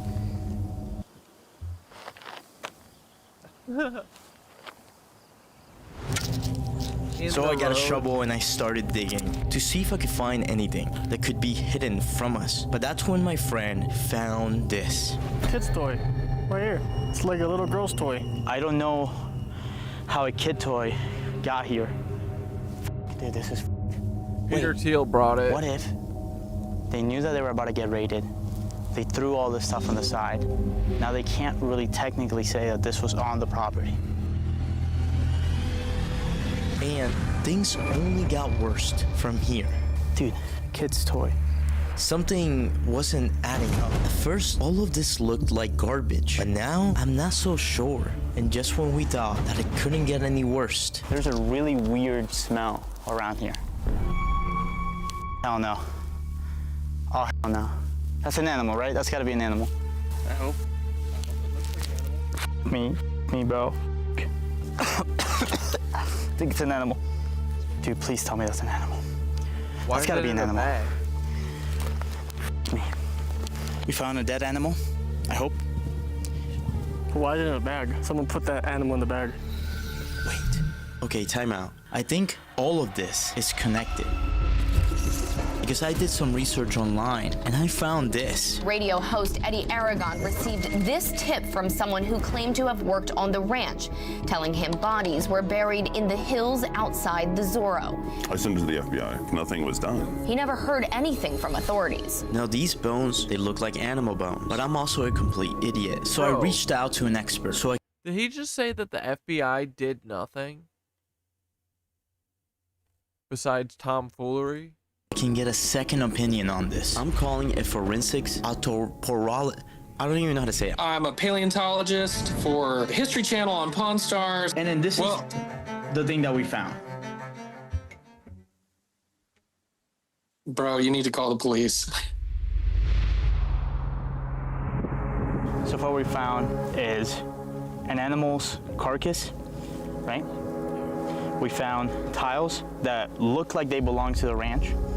And then we found a bunch of kid toys Look, I wanted to do the right thing here and just call the police, but they have also been the ones that have refused to search this ranch. Federal investigators determined they had no probable cause to search the ranch. So finding all of this isn't just luck. It means that they left these things behind. So I can't call the cops now, because if I do, they will stop me from investigating this ranch.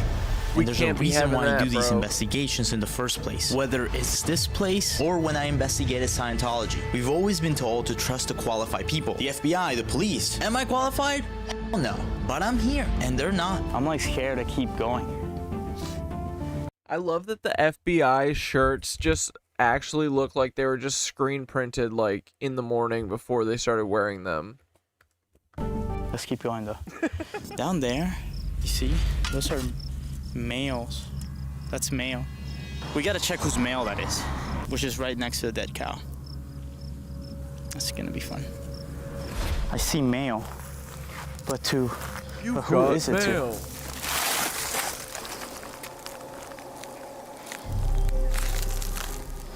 The address has been peeled off. The address has been peeled off again. What about right there? I think that's an address right there in the box. Where? The blue one. It's been trashed off. Can you make out any name? 6638. Can you make out a name?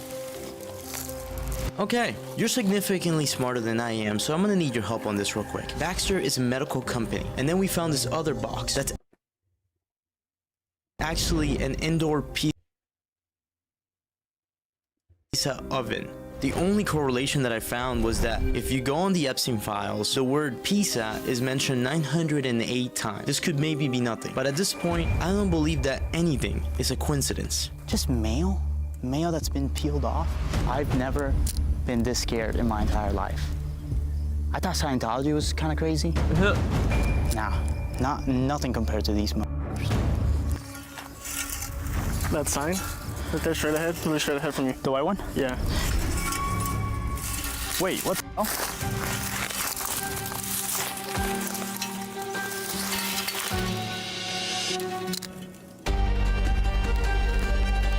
Okay. All right now, what's this? What the That's weird. That's supposed to be a train? What the hell? What the f is this? Wherever this is, we gotta try to find it. This feels fake. I don't think a single thing that we have found so far is a coincidence. And as far as finding this, I don't think this is an accident. So whatever they're hiding inside of this red house, we're gonna find it. So right after this, we got in the car and started driving even closer to the ranch. And we sat down and thought of a plan. So, this is the property. We're first going to start off here. Apparently, there's a lot of stuff there that has been hidden. There's a chance that we can find something there. And we're gonna go here. We're gonna take off the drone, see if we can get any weird thermal signature. What about here? That's the next place. This is the final spot. Yeah, this gotta be some alien ball situation, right? Apparently there's some shit here that might be really f***ed. Let's go to spot number 1 first. Hopefully we don't die. I hope they don't deport me. We ended up tracking down this abandoned house. It's allegedly connected to the ranch because apparently there were wireless networks that were being set up here. But that's not the only reason why I came here. This abandoned house looks very similar to the poster that we found. Could this be the same house? And if so, what's inside? Dude, I'm getting... Bro, that's a literal caboose of a train. Such a weird feeling. No joke, we gotta keep our eyes out. One of the places that looks really sus on the map is this one. It looks abandoned, almost as if a place that no one would think to look. So we're gonna try to see what we can find.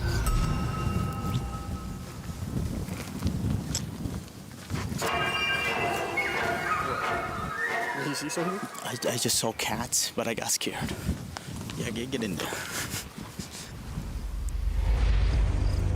This place looked terrifying, straight out of a horror movie almost, and it's probably not the best idea to go inside.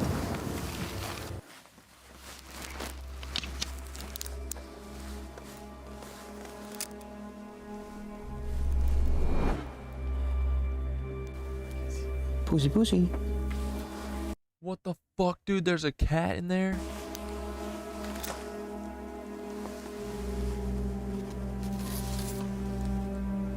Top Gun. And the Nutty Professor. Wait, what the fuck was going on there? Huh? Stay there, just in case.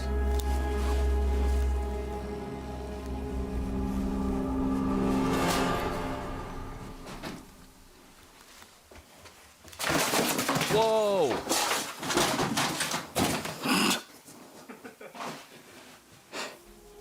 You're distressing the cat. Don't laugh.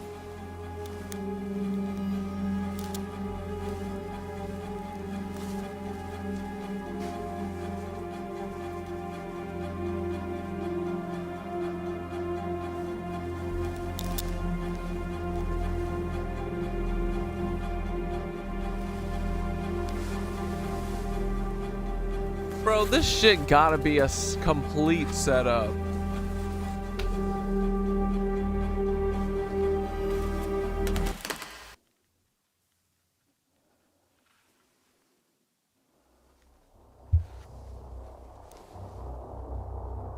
He's like, hello?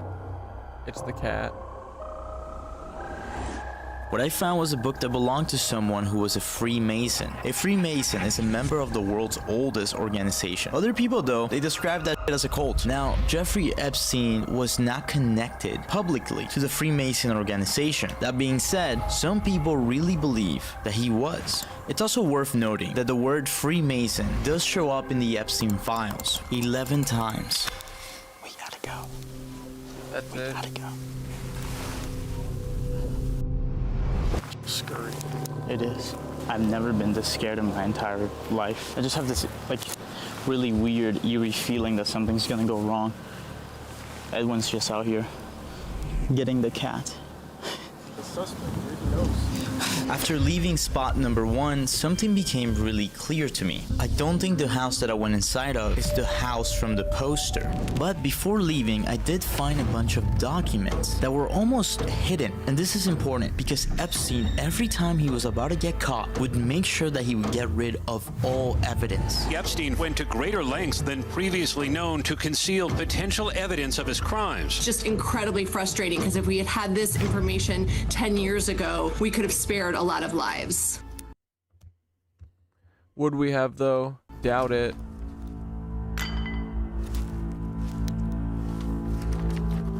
If you're enjoying the video so far, make sure you subscribe because there's going to be more investigations. Check out my Patreon when we decided to go to spot number 2. The second spot was really creepy, and I'm going to need you to read between the lines here because when I got there, I ended up getting lost and I saw no trespassing signs, none. What? Get it? Read between the lines. Whatsoever. And right. The craziest thing happened. I ended up tripping over this fence. Anyways, while I was inside of this ranch, we found something odd. I think those are bowling balls. A lot of them too. And that's not the worst of it. We're looking for anything out of the ordinary. Quite opposite of whatever Alex Warren's doing. The biggest things right now that we see is obviously bowling balls and whatever this is. Yeah, he definitely needs to stop touching stuff. There's rope attached to it. That's like a metal wire. Yeah. It's also that propane tank, that bucket, and I think that's a fridge. Let's see what's inside that refrigerator. Congratulations, you're an egg, a mammal in an...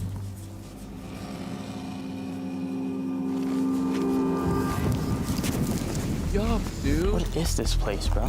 We kept finding really weird things inside of this ranch, but no sign of the red house. And we couldn't just keep walking around, we were getting exhausted. We needed something that would be able to cover ground way faster. And that's when I brought out... We're getting this. It's big.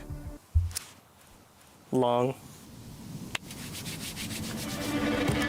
In my hands, right here, I have a $3,000 drone that I bought. And make no mistake, I am planning on returning if they don't shoot it down. This drone also has thermal vision, which is going to give us an opportunity to find... Not sure if those balls were definitely for bowling, but they did have, you know, bowling ball holes in them, so it's definitely a bowling ball. But yeah, they might have been using them as a club, you never know. Find things that a normal drone can't find. I'm terrified. We're also looking directly at the ranch. Oh, you know what? We should pray. That's what we should do. We should pray. Dear Lord, please protect us from the evil spirits, the evil people. I'm gonna take off this drone. Please let it not crash, and hopefully we can find something that helps us prove that there's some bad stuff going on at that ranch. So it's over there. I'm so scared. It's saying that there's a magnetic interference. It seems like my drone was blocked off. My guess is that they had some sort of drone jammer, and the closer I got, the less control I had of the drone. And I really hope it doesn't fall down, because again, I'm trying to return this thing. It was really expensive. It's saying that as you get closer? Yeah. That's really weird. What's the beginning? Or I missed the beginning of this video. What's the point? It was him being on Zorro Ranch, but it all feels like clickbait, and it doesn't even look like he's at Zorro Ranch. I was trying so hard to find this red house. I mean, it's like far away. And where it could be in the ranch. But then I saw this. When I did the thermal thing, I saw. I thought they disappeared that sniper scope thing that's like a helipad. I see something in the sky. Is that a plane? You see that? What is that? Yeah. It's the sun. I would have known if I read the instructions before taking it off, but I didn't. Dude, I don't know what the f I'm supposed to look for in this. I'm an idiot. Anyways, we had some bigger problems. There's 2 cars coming. Looks like the cops are onto us. I'm not worried, because I got a plan. The cops say, yeah, hey, we're private security actually for the one and only Jeffrey Epstein, and he wants you the fuck away from his house. Yeah, they're running a cloning operation. Get over it.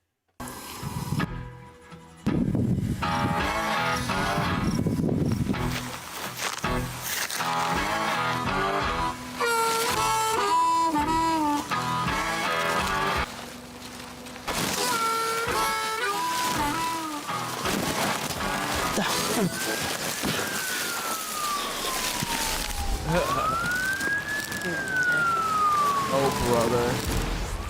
Oh, wait, what's he doing? Wait, he's leaving? The cop saw our car, but he didn't see me. So it seems like my plan was working. Says, you can't see me, John Cena. That's until he made a U-turn and came back. Let me do the dogging. They used to call me Big Talker back in high school. Hello. How's it going?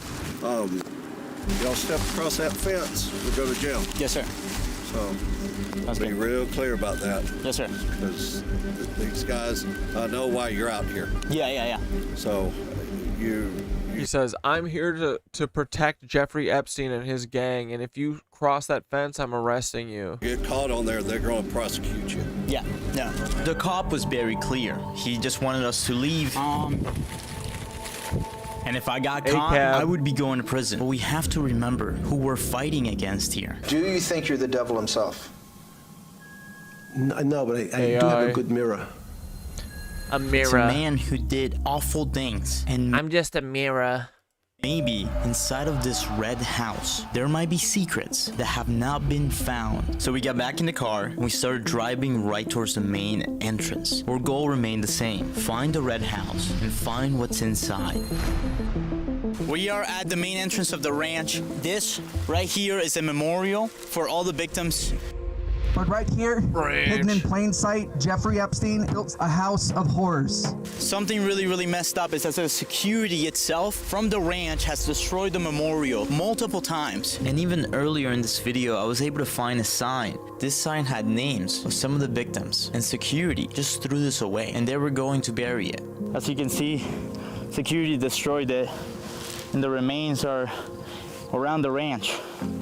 We're gonna put this shit back in the front entrance, and if they take it down again, I'm gonna fight them. He says their remains are around the ranch.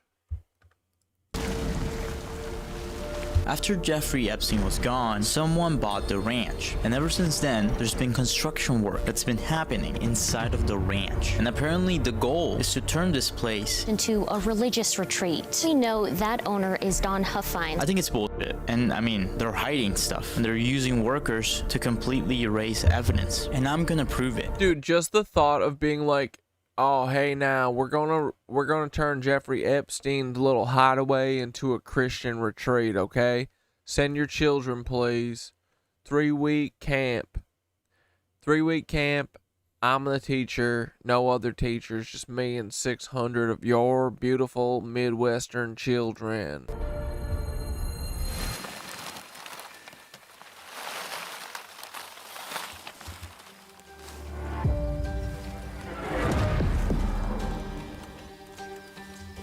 No shot. I think I found it. There's a house in the distance that looks just like the red house from the poster. That place looks like it could be it, but maybe we can get close. Someone was trying to tell everyone something. Shit, like that sign was probably posted in the beginning, in the front gate, and they took it down for a reason. Why? But right as we were about to walk towards the red house, this happened. Oh, what's up, you guys? You guys, we got company. God. Me and the cop made awkward small talk, and then he proceeded to do the same thing every other cop tells me. Don't do this or you will go to jail. And I said, okay. But I was curious, because maybe he knew something that we didn't know. Have you seen a lot of crazy stuff on the ranch or nothing crazy? No comment, bro. No comment? Oh, you guys be careful. Okay, thank you. We found a poster on the ground, and it looks like it's like a house, and we want to see where the house could be.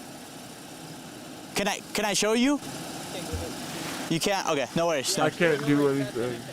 Okay, sounds good. All right, thank you. A cab. I mean, to be honest, we look like fucking idiots. So, like, maybe you look like an idiot. I'm gonna be honest. I don't think he f***ed with us. But anyways, me and Edwin are now going to try to get as close as possible to this red house to see once and for all what it's all about. If we die, we die. Hopefully we don't die, though. The cops came back, so they know we're here. They just keep circling the area to make sure that we don't go anywhere we're not supposed to. That red house, I'm getting closer to it. I don't know when the cops are gonna come back, but I have a feeling that they're gonna come back. As I was getting closer to the house, I heard a really weird noise. Dude, that's the sound of a f***ing airplane. Dude, a plane just landed. The airstrip's over there on the other side. And that's when I realized something. I didn't know that inside of this ranch there was an airport. So I looked at the map again and scouted everything from top to bottom, and that's when I realized this is not a house. It's never been a house. It's actually a train. Security is about to start their night shift, and the cops are circling the area, so we don't have much time. I've been trying to get to the bottom of what the hell this place is hiding, and every single piece of information almost leads us to the same thing. When you pull up the exact coordinates of where the train is located, if you look close, right next to it, you will find something that looks like a grave. There are even suggestions of bodies buried at the ranch. Radio host Eddie Aragon received this tip from someone who claimed to have worked on the ranch, telling him bodies were buried in the hills outside the Zorro. Hell no.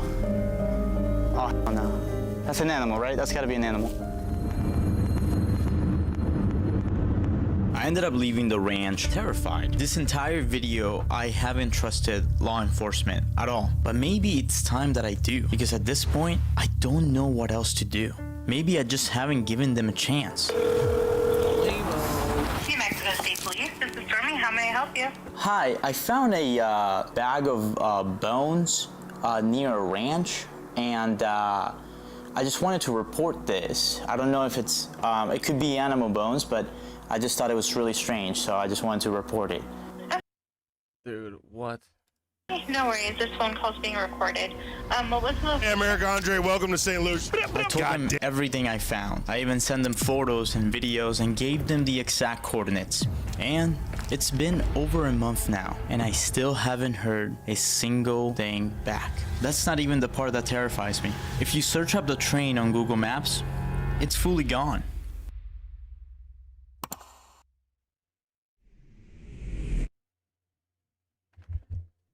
Where is my train? Yeah, that dude, I think he's being a goofball. The quiet erosion of Christian life in the Holy Land. Why would our biggest ally do that, guys, to all of you beautiful Christians? What's up, baby? What the fuck is this, bro? Eric Andre made a documentary called In Defense of Rum. Devo, Devo. Devo, Devo. Devo, Devo. Devo, Devo. What's rum made out of again? Coconut? Rum gets a bad reputation, man. People say it's unrefined, it's lowbrow, because they went to the Bahamas when they were 18 and they drank fucking Malibu bubblegum liqueur and barfed all over a dolphin. Enough! That's not the real shit. Rum, real rum, has been shaping the Caribbean since the 1600s. It's built economies. It's fueled revolutions. And with a little bit of Wait, is Eric Andre doing fucking... is he doing, no reservations now? What is this? And some sweet little Mississippi sugar. Woo-wee! You got yourself a Tennessee Junebug. Rum's history is the story of Haitian rebels and Jewish refugees, which is also my story. So I figured if I get out of the States and come here to see where it was born, to taste where it lives, and maybe clear its name, we'd be getting somewhere.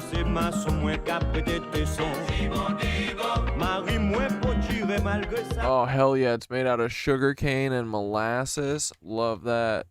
I'm in St. Lucia, and my God, it's breathtaking. Ooh. Hey, we're on our way to the Chairman's Reserve Distillery, one of my favorite rums. This guy's gonna drink the whole distillery, watch out.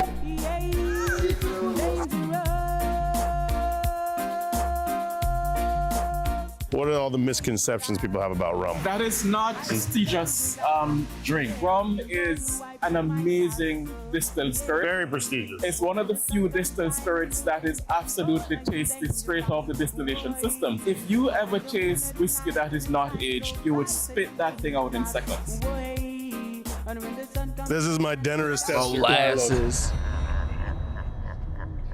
Drink as much as you dare him to. Well, maybe I'm gonna drink quarter, then I'm gonna dance non-stop on the sailing boat. Can I just buy a whole barrel and ship it back to the States? We do have a program where we sell barrels. Yeah. The program is about to die. Well, let me be there like the Grim Reaper getting that last barrel out of St. Lucia. And why do people think brown liquor gives them a hangover and clear or white liquor doesn't give them a hangover? Fusel oils. Generally speaking, the spirits that are dark in color tend to have more fusel oils. A lot of that happens with whiskey.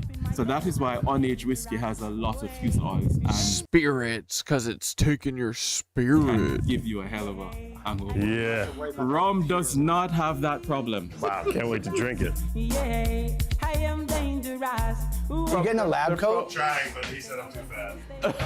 You do not want to drink it. You like the feeling of rum? I don't think I've had rum in so long. I should try rum again. I like the feeling of wine. Wine drunk's pretty fun. What's the other big misconception people have about rum? That it has sugar in it. And why do people think that? They think so because it's made from molasses, which is sweet. Yep. Mostly, or sugarcane juice, which is also sweet. And sugar cannot cross the distillation barrier. I get dangerous, way dangerous. Dangerous, yeah, I get dangerous. Whoa. I wish I had a bigger belly so I could put my rum bottle on top. I am dangerous, yeah, I am dangerous, yeah, go to I put my tassel, yeah, when the sun comes. I like the feeling of rum ham.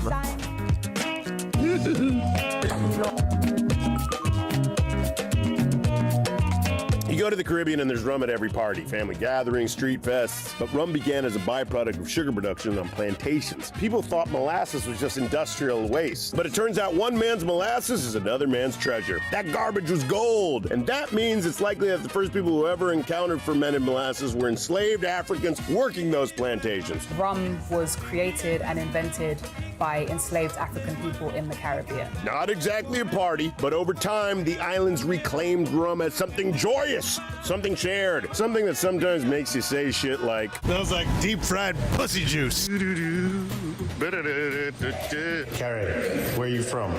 I'm from Your Buka. mama. It's not here, in the south of Martinique. JM, he looks like he liked rum. His wife's more handsome than he is. Big fats, yeast, cane juice, water. How did you get this job? Because you were just like glug, glug, glug, and then like you're hired.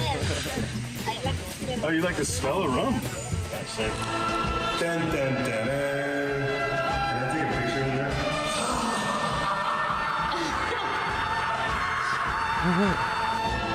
That's pretty sweet.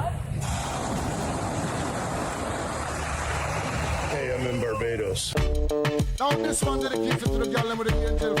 Barbados, one of the Caribbean's earliest rum powerhouses in the 1600s. The earliest mention of the word rum in reference to an alcoholic spirit shows up in a deed from a plantation here, which is why many consider Barbados the birthplace of rum. The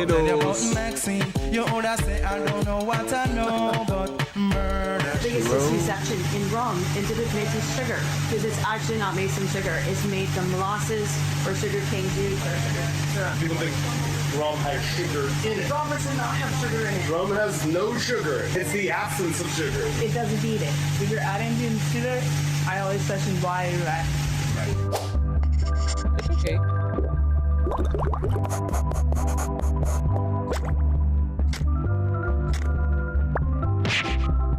Rum, like every single alcohol you drink, starts the process at a sugar source. But then yeast eats the sugar, craps out alcohol. Why is Eric Andre making this? I'm confused. It's on his own YouTube channel.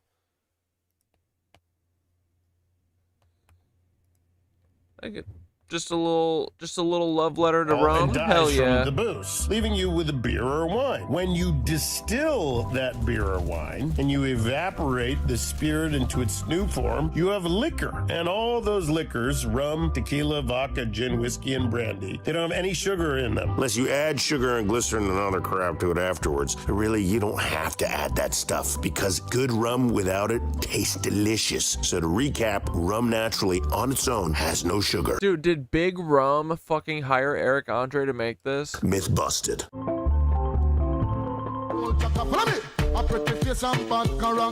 This is considered the world's oldest operating rum pot still. It's called the Rockley. Whoa, that's pretty sick. It was commissioned for many, many, many years, and he refurbished it. What is the biggest misconception people have about rum? That all rum is the same. If you were a painter, rum goes from a white sheet of paper, and it has all the colors in between of the rainbow to dark. Vegetal. This kind of girl, them suppliers go up and down. Do you heard about this girl? Her name is Maxine.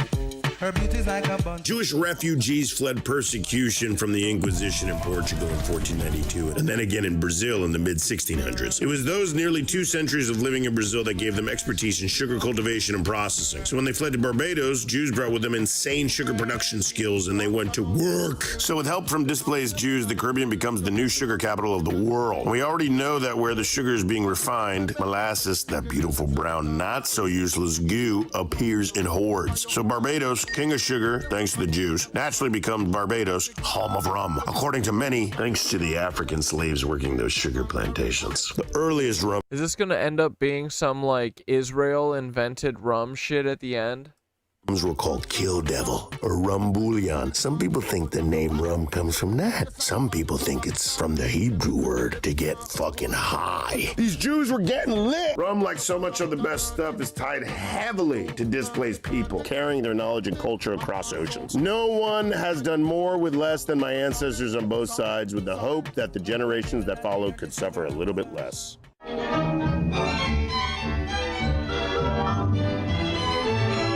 We're just gonna nose it, right? What you have to do is come at it very delicately because there's gonna be so. Squeaks is actually like half of the size of Mushka, half the weight for sure. so many ethanol vapors that are wafting up towards your nose. You don't want to blow out your nose right at the start. So what I like to do is I approach from the top, you know, not from down here, but from up here. Whoa, you add fucking candied ginger to your zucchini bread? That sounds amazing. Here, you know, and I keep my mouth slightly agape because you want to breathe a little bit from your nose as well as from your mouth at the same time, so that you're encouraging some retronasal. Damn cats, there's hair everywhere. Take a small step to kind of prime the palate a little bit, not a big gulp at first. What we're doing there is letting the oxygen kind of interact with it a little bit. It's exactly like the opposite of What the shooting fuck something, is you know, like this? you go boom. No, we're trying to like hold on to this in our mouth for as long as we possibly can.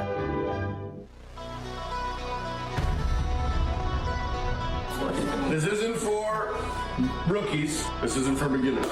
This is the highest alcohol by volume, ABV, I will ever sip in my entire life. It's 90.41% alcohol. I'm terrified. Chicken.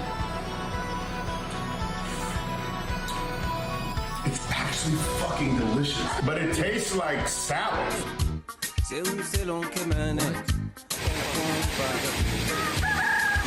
The Caribbean Rum Shop is both more than a bar in terms of cultural significance and less than a... Eric Andre. I wonder if... I don't know. A traditional bar in terms of... Has Eric fallen off, bro? What's going the on? actual build. This video? Sometimes they're little more than a handful of benches and a few shelves lined with bottles. Sometimes those bottles claim to contain clit hardener, which, by the way, does not work. Not clit hardener, that's hilarious. Not my clit, but rum has innate historical ties to resistance, and so do rum shops. Across the Caribbean, they became meeting places for those planning rebellion and talking about freedom. The only slave revolt in history to found a nation was planned by slave rebels in secret meetings where rum was served. That's Haiti, where my father is from.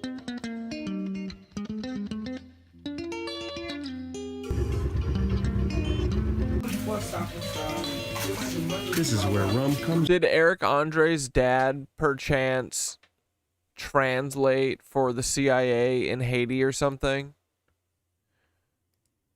From. Just wondering. Rum. You see this man? You rolling? Rolling. Cheers. Holy Jesus Christ. Oh, it's like Everclear. That's like rubbing alcohol. I came down here thinking I was building an argument for people to drink more rum, but the longer I stayed, the more I realized rum doesn't need defending. It's been through empires and exile and revolutions. It's been through my digestive system. It's fine. Fine like wine, but it's rum. But in a different vein, I realized that the more I learned about rum, the more I understood other things. Really important, pressing, really human things. Because rum is what happens when forced labor, migration, and resistance leave something physical behind. Something you can taste and share and celebrate. And who wouldn't want a sip of that? As a Haitian man, rebellion isn't abstract. And as a Jewish man, diaspora isn't theoretical. And as a rum drinker, I lost my train of thought. With love, from the Caribbean, Eric Andre.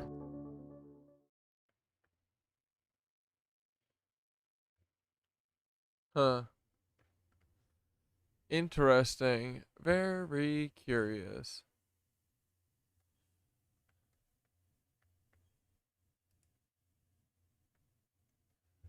Very curious indeed.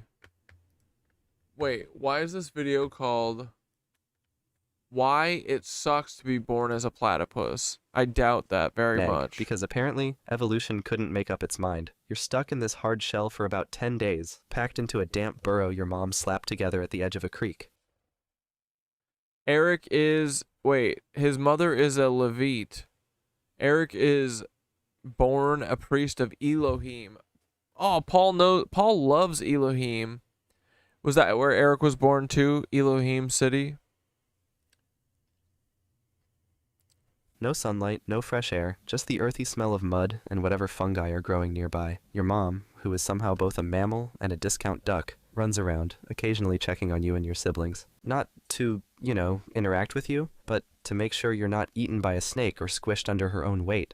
When you finally hatch, you're greeted by the grand reveal of your own body, blind, bald, and floppy. You look like a jelly bean that's been microwaved just a little too long. You can't see, you can't walk, and your fur, if you can call it that, is so non-existent you might as well be a wet noodle. This is your life now. This Better is get used to it. rude. You're hungry, but don't get excited. It's not like mom has a nice bottle of milk ready to go. No, platypus moms... Yo, she's doing her fucking best, dude. She's a mammal that lays eggs. What do you expect of her? Skipped the whole nipples memo. Instead, the milk leaks straight out of her skin. It just kind of seeps out like an old sponge, and you're supposed to lap it up as it What the fuck? I didn't hear that detail. pools on her fur. Delicious. Your days are all the same. You sit in the dark, occasionally latching onto mom's fur for another hit of skin milk. You're slimy and useless, more blob than baby, and evolution seems to have no immediate plans to improve your situation. Weeks go by, and the most exciting thing that happens is growing fur. Even that's a slow process. You don't even get to feel proud about it. It's just fur. Everyone else in the animal kingdom already has it. And the best part? There's no one to commiserate with. You're crammed into this burrow with your siblings who are just as bald and clueless as you are. Yeah. And there's no playtime, They no suck. bonding. You're all too busy doing the one thing you know how to do, not die. And trust me, with the amount of things trying to eat you out there, even that's a stretch. Eventually, your mom decides you're ready for the outside world. She doesn't ask, she doesn't explain, she just shoves you out of the burrow.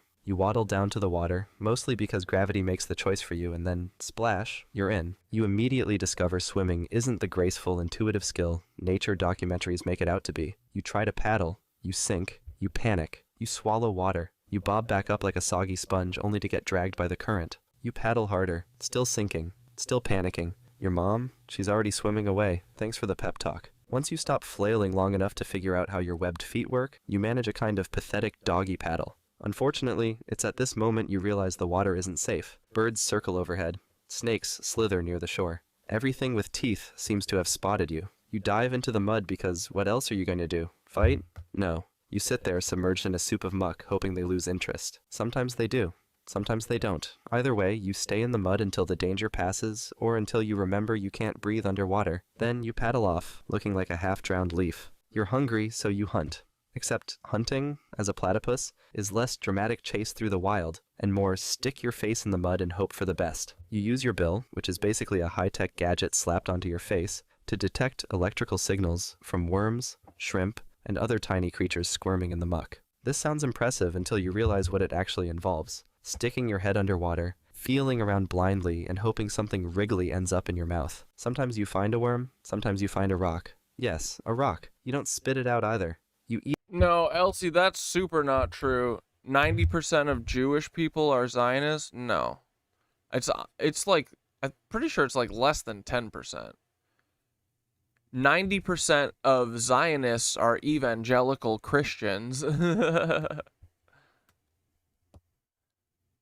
But no, 90%. That's why it's always important to make the distinction that Zionism is not Judaism. That's what Israel wants everyone to think. Because they basically want to spread out the target. They don't want the target to be Zionists and Israelis. They want the target to be all Jewish people because then the target's off their back. You know what I mean? Wrong?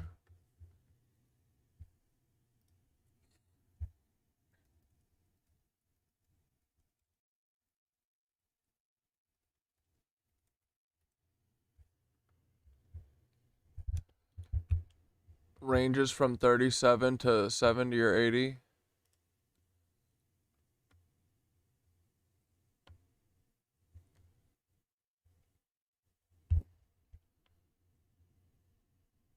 %, explicitly self-identify with the word Zionist, according to data from the Jewish Federations of America.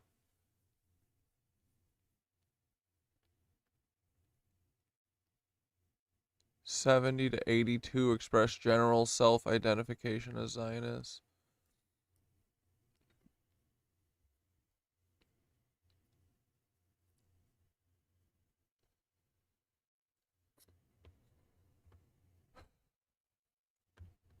But doesn't matter. Judaism and Zionism are still not the same thing. They're being conflated by a bunch of serial killers who have propagandized people for 100 years. Eat it.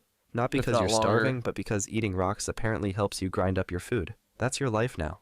Voluntarily swallowing gravel so your body can figure out how to digest a worm. Every so often, you find an actual shrimp. It's not much, but it's better than mud, and you gulp it down like it's a Michelin star meal. Then, it's back to the muck for more blind foraging, because being a platypus means doing the same sad routine over and over again. By the time you're a juvenile, you've figured out the basics of platypus survival. Don't drown, don't get eaten, and occasionally find something edible. You're better at swimming now, your fur's thicker, and you've got a little more confidence. Not much though, because life is still a never-ending headache. For starters, rival platypuses are everywhere. You claim a little patch of river as your own, but every other platypus seems determined to trespass on it. They slap their tails at you, which is platypus for, leave or I'll make your day worse. Sometimes you slap back. Sometimes they ignore your warning, and that's when things escalate. Fighting as a platypus isn't majestic. There's no cinematic leaping or snarling. It's just thrashing, flailing, and more tail slapping. Picture two angry dish sponges slapping each other in a puddle. That's you. If you're a male, you've got venomous spurs on your back legs, which sounds cool until you use them. They don't kill anyone. They just hurt. A lot. You kick your opponent, they flinch, and you both leave the fight with bruises and a deep sense of regret. It's not a weapon that makes you feel powerful. It's a weapon that makes you wonder why evolution even bothered. And the hunger, it's constant. You're always foraging because worms and shrimp don't exactly pack a lot of calories. You spend hours digging your bill into the mud, hoping to find enough food to keep your energy up. But hey. But I mean, really, that's no different than any of these religions. Like, Mormons are Zionists, evangelicals are Zionists. It is honestly all kind of the same religion. So, sure. But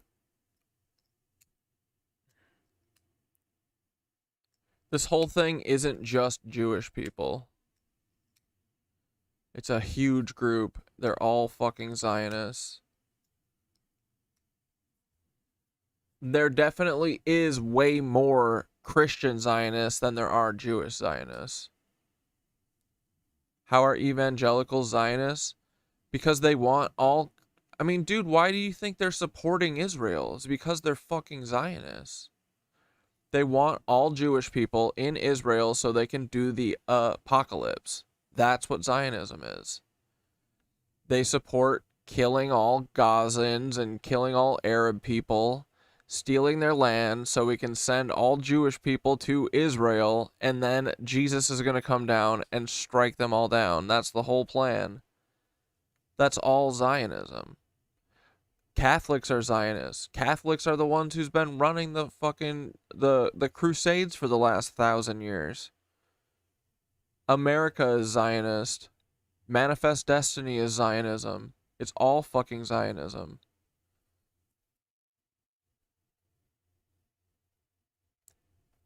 Like, Peter Thiel's not fucking Jewish. These fucking... So many of these lizards are not Jewish.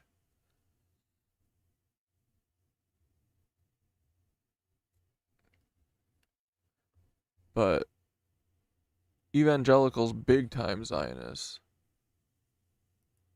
At least you're not drowning anymore. Progress, right? Once you hit adulthood... And honestly, it's kind of all of them. It's all the religions. Your mom has had enough of you. She just leaves. You're on your own now. No friends, no family, just you and the river. Platypuses are loners. It's not about independence or freedom. It's about... And of course it is. Why would they let us do it if it wasn't a Zionism? Right? They said, oh, here, you can have 3 different choices for Zionism. Zionism red, Zionism blue, Zionism green. Survival. Your days are a loop. Paddle around, dig for food, occasionally find food, and repeat. Every so often, a bird swoops by, and you dive for cover because you're still low on the food chain. It's not exactly glamorous. Sometimes, you run into another platypus. If it's a female, things get weird fast. Platypus courtship is awkward. You swim in circles around her hoping she doesn't slap you. She either ignores you, slaps you, or, on very rare occasions, decides you're tolerable enough to mate with. Romance at its finest. If it's another male, the encounter's worse. It's tail slapping, more fighting, and more pointless injuries. You'd think by now you'd be good at fighting, but no. Every scuffle feels like an exhausting waste of energy, and you leave wondering why either of you bothered. By the time you hit your prime, you've got a small stretch of river you can call your own. You're a decent swimmer now. Nothing Olympic worthy, but you can paddle around without embarrassing yourself. You've also become a pro at foraging. That's not to say life is good, though. It's just less disastrous than before, most of the time. Your so-called territory is just a muddy patch of riverbank with some reeds and a half-decent burrow. On a good day, you can dig up enough worms and shrimp to keep your stomach from growling. On a bad day, which is most days, drought dries up the river, leaving you poking at cracked mud and hoping for rain. If it's not a drought, it's a flood. The water rises, your burrow fills up, and you have to waddle around in a panic trying to rebuild while avoiding becoming someone's dinner. And predators? Still everywhere. Snakes slither around the banks, hawks circle overhead, and foxes wander the edges of the water, all looking for an easy meal. You spend half your time hiding in muddy water, trying not to move, because staying still is your best survival strategy. It's not exactly a power move, but it works, sometimes. Oh, and then there are the humans. They've got big plans for your little river, none of which involve your survival. One day they decide to dam it, cutting off your water supply. Another day, they show up with fishing poles, beer cans, and loud music, turning your home into a campsite. If you're lucky, they won't notice you. If you're not, you might end up tangled in a fishing net or stuffed into a sack, destined to be studied in someone's lab or mounted on someone's wall as a conversation piece. And let's not forget the cars. Humans build roads wherever they please, slicing through your habitat like they own the place. Crossing one of these roads is a death sentence waiting to happen. You run across, trying to avoid becoming roadkill, while cars zoom past at speeds your little webbed feet can't comprehend. If you survive the crossing, congratulations. You get to go back to your damp, miserable burrow and do it all over again tomorrow. This is your peak, apparently. You're supposed to be at your strongest, smartest, and most capable. Instead, you're spending your best years dodging predators, scavenging for food, and hoping humans forget you exist. It's not much of a peak, but it's all you've got. One day, you're swimming along, minding your own business, when a shadow passes over the water. You look up, and there it is, a massive bird. Before you can even think about diving, it grabs you, just like... Bro, and that's how it all ends. Like that, you're in the air, hanging by your skin as it carries you higher and higher. You kick your legs and twist your body, not because you have a plan, but because you're out of options. And somehow you slip free. Now you're falling. You spin a bit, your legs going everywhere, and then, splash. You hit the water hard. It feels like getting slapped by a river, but hey, you're alive. You take a second to float there, stunned but sort of relieved. Lucky, you think. But then you notice something tugging at your bill. You look around and realize you've landed in a net, a fish trap. You try to back up, but it's no use. The more you push, the tighter it gets. You twist, kick, and try every trick you know, but it's not happening. The net's too strong, and you're too tired. Water starts filling your mouth. You keep trying, slower now, but eventually you stop. That's it. You drowned in a trap that wasn't even meant for you. The bird gets nothing, the fishermen get nothing, and you? Well, you're just another platypus who didn't make it. Boys, don't reincarnate as a platypus. You'll be a motherfucking travesty to God. Did we watch Robbie Road Steamer be Jimothy the raccoon? Raccoon. Like a Jimothy raccoon. Crushing up the ice. Like a Jimothy raccoon. The fit is like a vice. Like a Jimothy raccoon. They're sucking on my dice. Like a Jimothy raccoon. Jimothy raccoon. I'll be on the ice's shoulders, they'll be on their knees. I'm a G and I'm free and they're sucking on the steam. Cause I'm fucking with the ice. Like a Jimothy raccoon. The fit is like a vice. Wait, he got a new thong. He got a black thong, dude. You know I get the riches.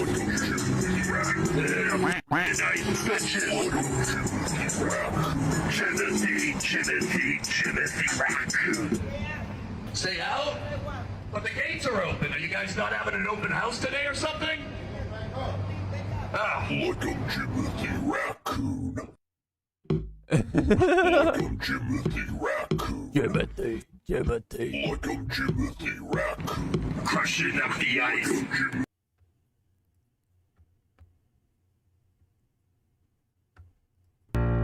Charlie Kirk and George Floyd had the same. Oh my god, dude, this shit goes off so hard. Get ready. I'm not even joking. Google it right now. I bet you Googled it and you was like, wow. I told your stupid ass you should have believed me. Black people gonna treat his day like July 4th. And probably treat George Floyd's like Juneteenth. I hate when niggas play devil's advocate, especially when it comes to racist things. George Bush was literally a racist. 9/11 happened cause we were greedy. I can't lie after this shit. The FBI might fucking kill me. Aliens are fucking real, but no one cares cause Earth is crazy. crazy. The real space is underwater. It's too deep. Our lungs can't take it. There's hella fish that are still nameless in undiscovered, unexplored places. Netanyahu's Satan. And MK Ultra really happened. The Epstein files are locked away because it's full of people that have status.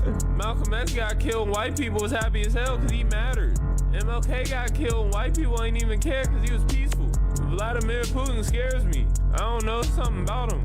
Kim Jong-un doesn't scare me. He has a weak military.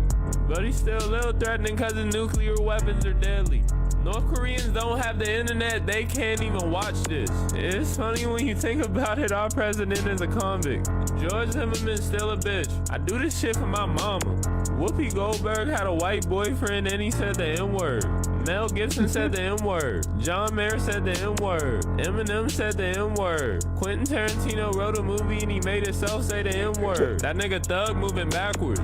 We ain't never land on the moon, we just needed a really good distraction. Asada Shakur was the last real nigga. Angela Davis real too, I'm tripping. I'ma be Huey Newton for Halloween. Scary nigga with a pistol. They thought I was dumb, but I flipped it. They thought I was dumb, but I'm gifted. What if I said OJ did it? What if I said OJ didn't? All I know for sure is David's guilty. That's an open and shut case to me. If you look like David, get away from me. So many weird niggas look like him. You're not alternative, you're performative. Weird as hell.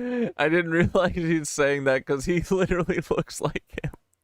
You smell like cigarettes. You keep on dyeing your hair, you gonna fuck it up. Your ancestors will be mad as fuck. I'm high as fuck listening to Robert Glass. Stop asking for the Boondocks, it's not coming back. It already served its purpose phenomenally. Y'all niggas always want something to come back. That's the way shit gets fucked up. Most reboots be dumb as fuck. Say I'm lying, you know I'm not. That nigga R. Kelly was a psychopath. Why is the baby so tone deaf? Did you know Indians are Asian? Did you know Israel's an Asian? I don't know, I'm just saying. I'm with the homies and we post like shit, I might as well post it. I read the Quran like 2 times. What you know about the oneness? What you know about Tawheed? Yeah, that's what I thought, nigga, nothing. I don't eat pork, that's haram. You people eat like peasants. Donald Trump got impeached 7 years ago, but he's still the president. The earth ain't flat, but it's not a sphere either. It's an oblate spheroid. Charlie Kirk and George Floyd had the same beat at. So fucking good. Who is it? His name's it's my favorite color.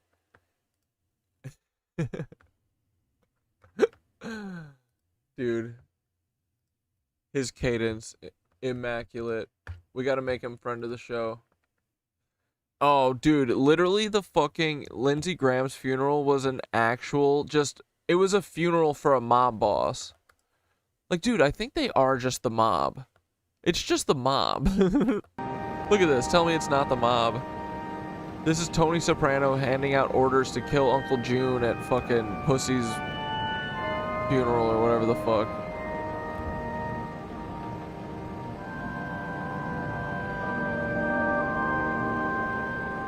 They're just doing shot caller meetings. Honestly, dude, I could see them kill. And look at this, Howard Nutlick right here.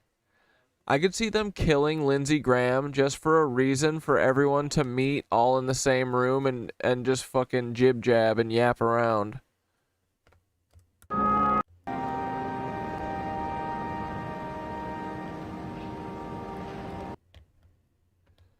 Oh, and everyone's coming at Miss Rachel, dude. Dude, I'll fucking die for Miss Rachel. Miss Rachel's out here. She's the only one with balls out of all these fucking famous influencer people.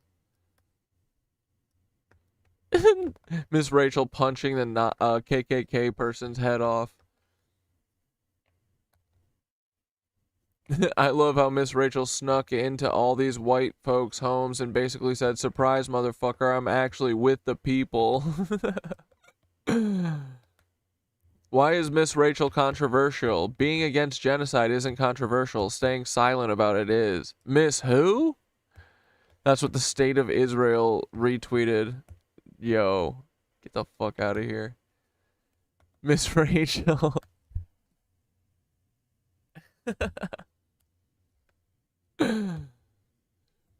What is it? Miss Rachel's throwing up a set? Fuck yeah, dude. We got the lingo.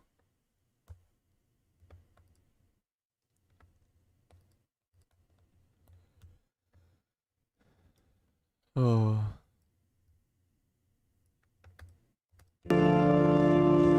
Yeah, Miss Rachel rocks.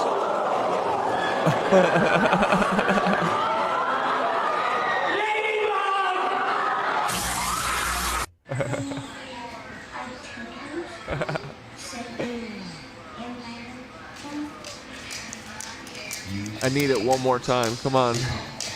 Let me see again.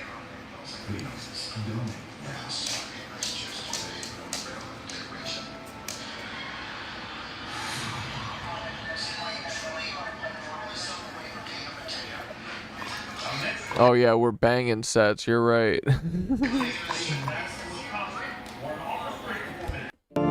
One more time. Give it to us. I can't believe they would desecrate Lindsay like this.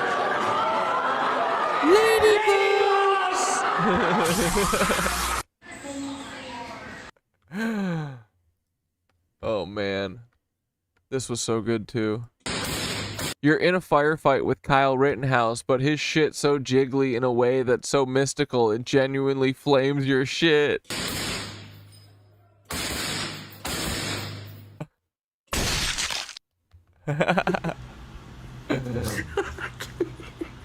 Dude, let me see them wiggles again.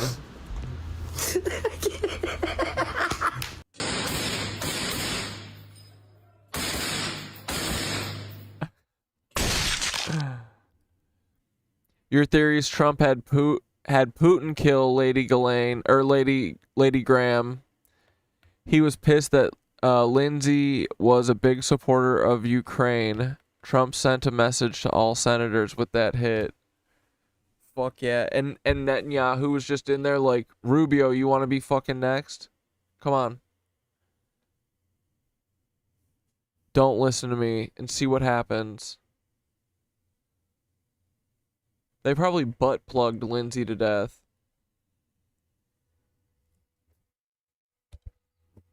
They gaped him to death. Poor Lindsay. What was this one? Man at Lindsey Graham's funeral. Here's a video of Oh, him yeah. allegedly Here farting we in go. his pew, and the man behind him fully. Dude, there's no way he's farting. He was literally shitting. This was a bowel movement. He also gets like really like he likes it. Wait for it. Fighting for his life. On times it's easy. It's easier to bow out.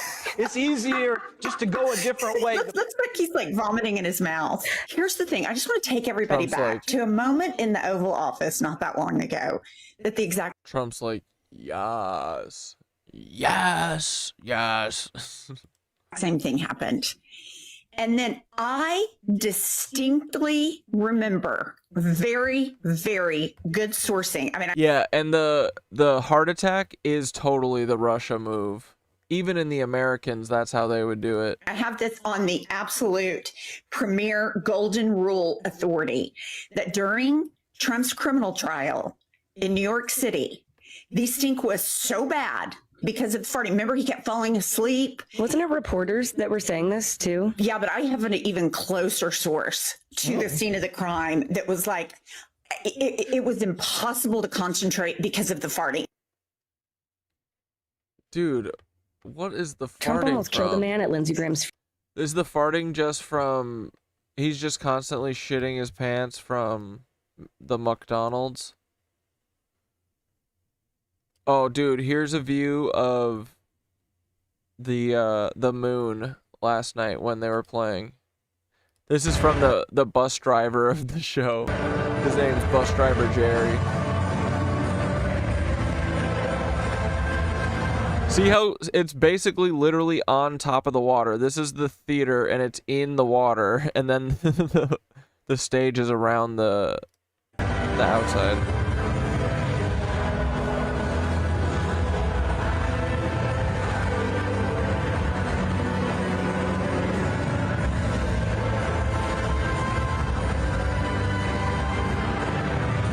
Yeah, Dave Matthews Band is a contemporary megachurch.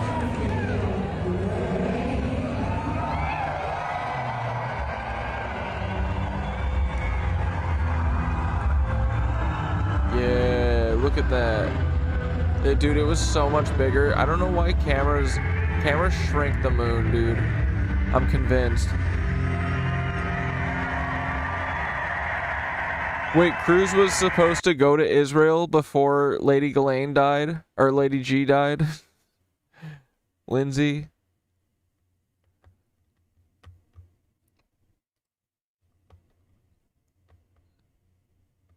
Oh yeah, and then here's that guy that I was filming, but close up.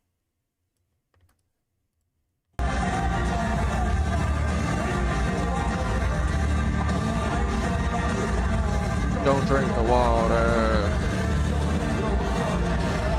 Even I got that one.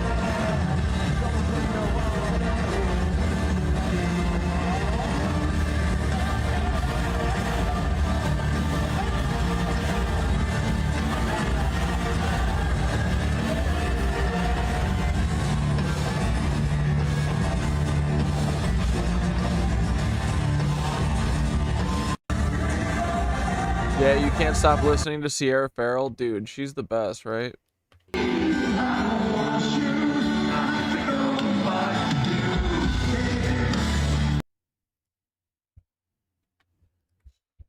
Hell yeah, boys. Let's relearn about a little bit of Christopher Dorner. Let's relive the glory days. In the streets of Los Angeles. Dude, I feel like 2013 was one of those years where we were like, anything could happen, guys. The world's alive. Rent was still affordable. Food was affordable. You were allowed to see your family.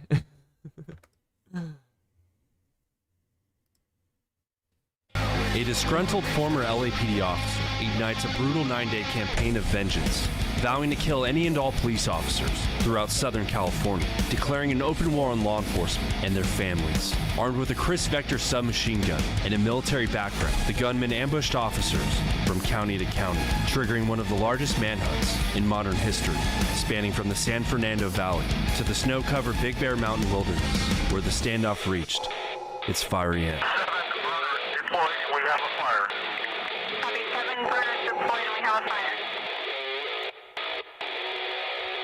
In 2006, 27-year-old Christopher Dorner graduates from the LAPD's Academy and is sent to FTO, a field training program broken up into 4 phases throughout 4 consecutive months, where brand new officers are paired with 3 field training officers who show them how to use what they learned in the Academy in the real world. But before Dorner could even finish first phase of FTO, he took a leave of absence from the department and deployed for 1 year with the Navy Reserve. And by the time he returned in 2007 to begin FTO once again, the skills he acquired in the Academy, damn, bro, bulked up. Holy shit. Were a bit rusty, and it showed, as Dorner was fired from the LAPD altogether only months later in 2008. But his problems with the LAPD began as early as the Academy, where he filed several complaints against several of his classmates, even telling his primary FTO that he was planning on suing the LAPD after he completed his probation, in response to how the LAPD failed to respond to his several complaints. Now kids, this is what we call a Blue Falcon. A Blue Falcon is blue and has 2 wings, one sensitive and one that can't take joke good. Here's how to use it in a sentence. 3 years ago, I made this same video on YouTube, but YouTube did not like it, so it... Oh, he's a loser. We don't like this guy. Give us a better one.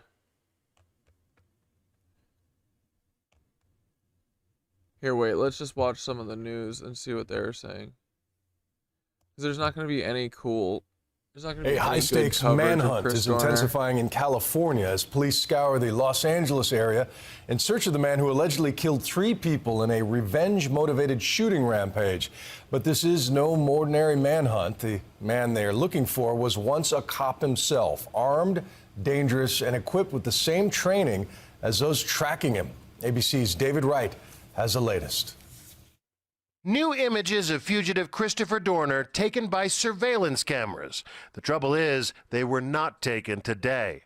This was 2 weeks ago in Irvine, not far from where Monica Kwan and her fiancé Keith Lawrence were murdered last Sunday. The last photos taken of Dorner before he disappeared. Signs like these, armed and dangerous, are on every freeway here in Southern California. Police hoping that someone will spot him, but so far, no one has. The last tangible clue where Dorner might be, the burnt-out hulk of his truck near Big Bear Lake, but no body inside, and footsteps leading away. How far away? That's the question. Today, about 100 law enforcement officers here in Big Bear searched in vain. There were reports of some tracks being found They investigated those. Along with those tracks, they found ski tracks. And it's a popular area for people to go cross-country skiing. They've determined that's what it was. Those tracks are not related to Dorner. Blizzard-like conditions haven't helped matters. No eye in the sky, for one thing. In this weather, the helicopters can't fly. How long was he hiding out for?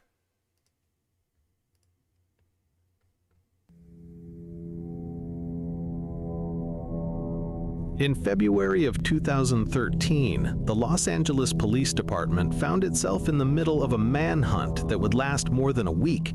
This was not a typical case. The targets were no longer civilians, they were police officers themselves. 4 people were killed in what became a one-man war against the LAPD. The man behind it was Christopher Dorner. Armed with multiple weapons and driven by a desire for revenge, he followed a list of names and left behind a disturbing manifesto. He took to the streets and officially declared war on the Los Angeles Police Department. Christopher Jordan Dorner was born on June 4, 1969 in New York City. He grew up in Southern California, where he attended Cypress High School. From 1st through 7th grade, Christopher was the only black student at the school. He was frequently subjected to racism and often responded with physical fights, which caused disciplinary problems. Despite this, he graduated in 1997. During his teenage years, Christopher decided he wanted to become a police officer. He believed he had a calling for the profession and dreamed of wearing the Chris has kind of got that Habsburg chin. Uniform. Determined to join law enforcement, He's got that Paul chin. He enrolled in a youth program offered by a police department in La Palma, designed to guide young people Not them fucking Paul ears, though. Those were little tiny ears compared to toward Paul's, careers in for public sure. safety. He later attended the University of Utah, where he studied political science and psychology. Thanks to his physical build, he earned a spot on the university's American football team, playing from 1990 to 2000. He graduated in 2001. In 2002, Dorner enlisted in the United States Navy Reserve. He eventually reached the rank of lieutenant and received multiple commendations for his firearms skills. His marksmanship earned him medals in both rifle and pistol shooting, abilities that would later prove deadly. With military medals on his chest, Christopher felt ready to achieve his lifelong dream. In 2005, he entered the Los Angeles Police Academy. Neighbors described him as quiet, polite, and friendly. He rarely initiated conversations, but he was approachable and courteous.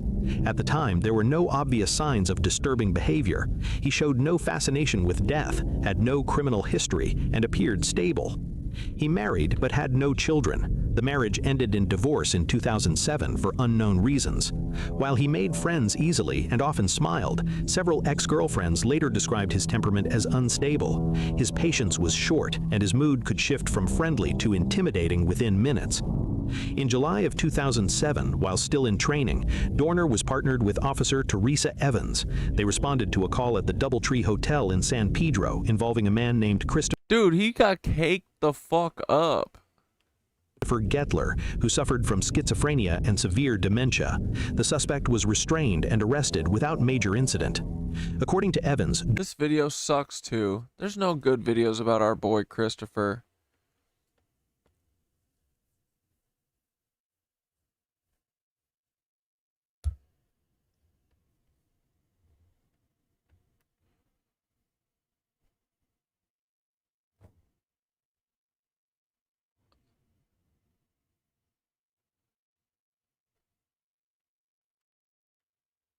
Bubba. Do you guys remember Bubba? That was so fun. That feels like an innocent time. 7 months ago. Bubba.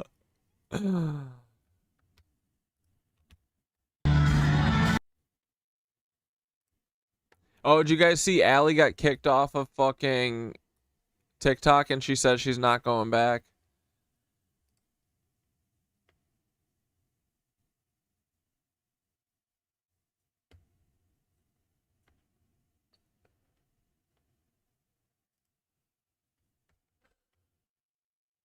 I got banned off TikTok.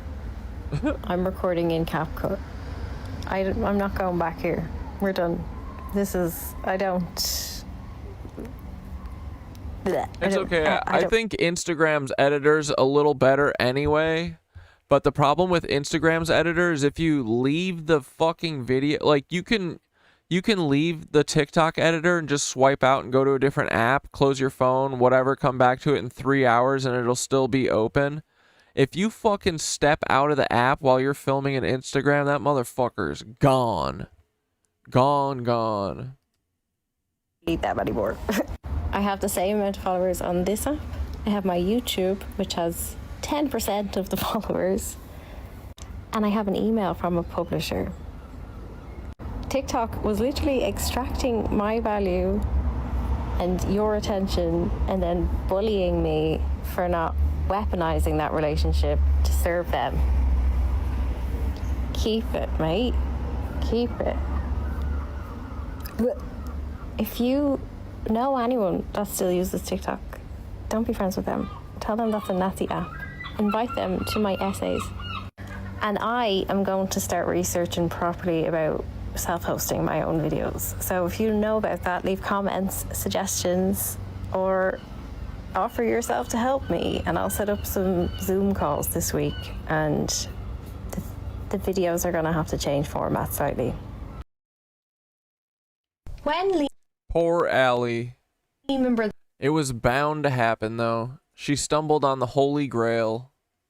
Collapsed in September 2008. It was carrying nearly $700 billion of bad home loan debt. It was also carrying a century of accumulated wealth and financial debt systems that had been originally created by Kuhn, Loeb and Company. In 1798, the brothers Moses Marcus Warburg and Gerson Warburg established M.M. Warburg and Company in Hamburg. More like Warburg and Cuck, right?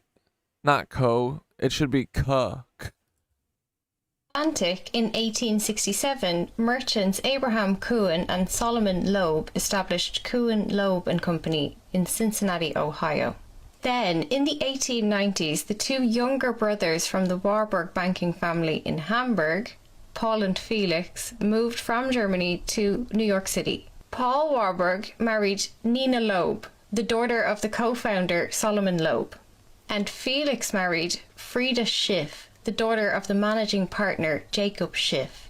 These marriages integrated the Warburgs directly into the leadership of Kuhn, Loeb and Company, and both brothers were made senior partners, while their elder brother Max Warburg stayed in Hamburg as the head of M.M. Warburg and Company.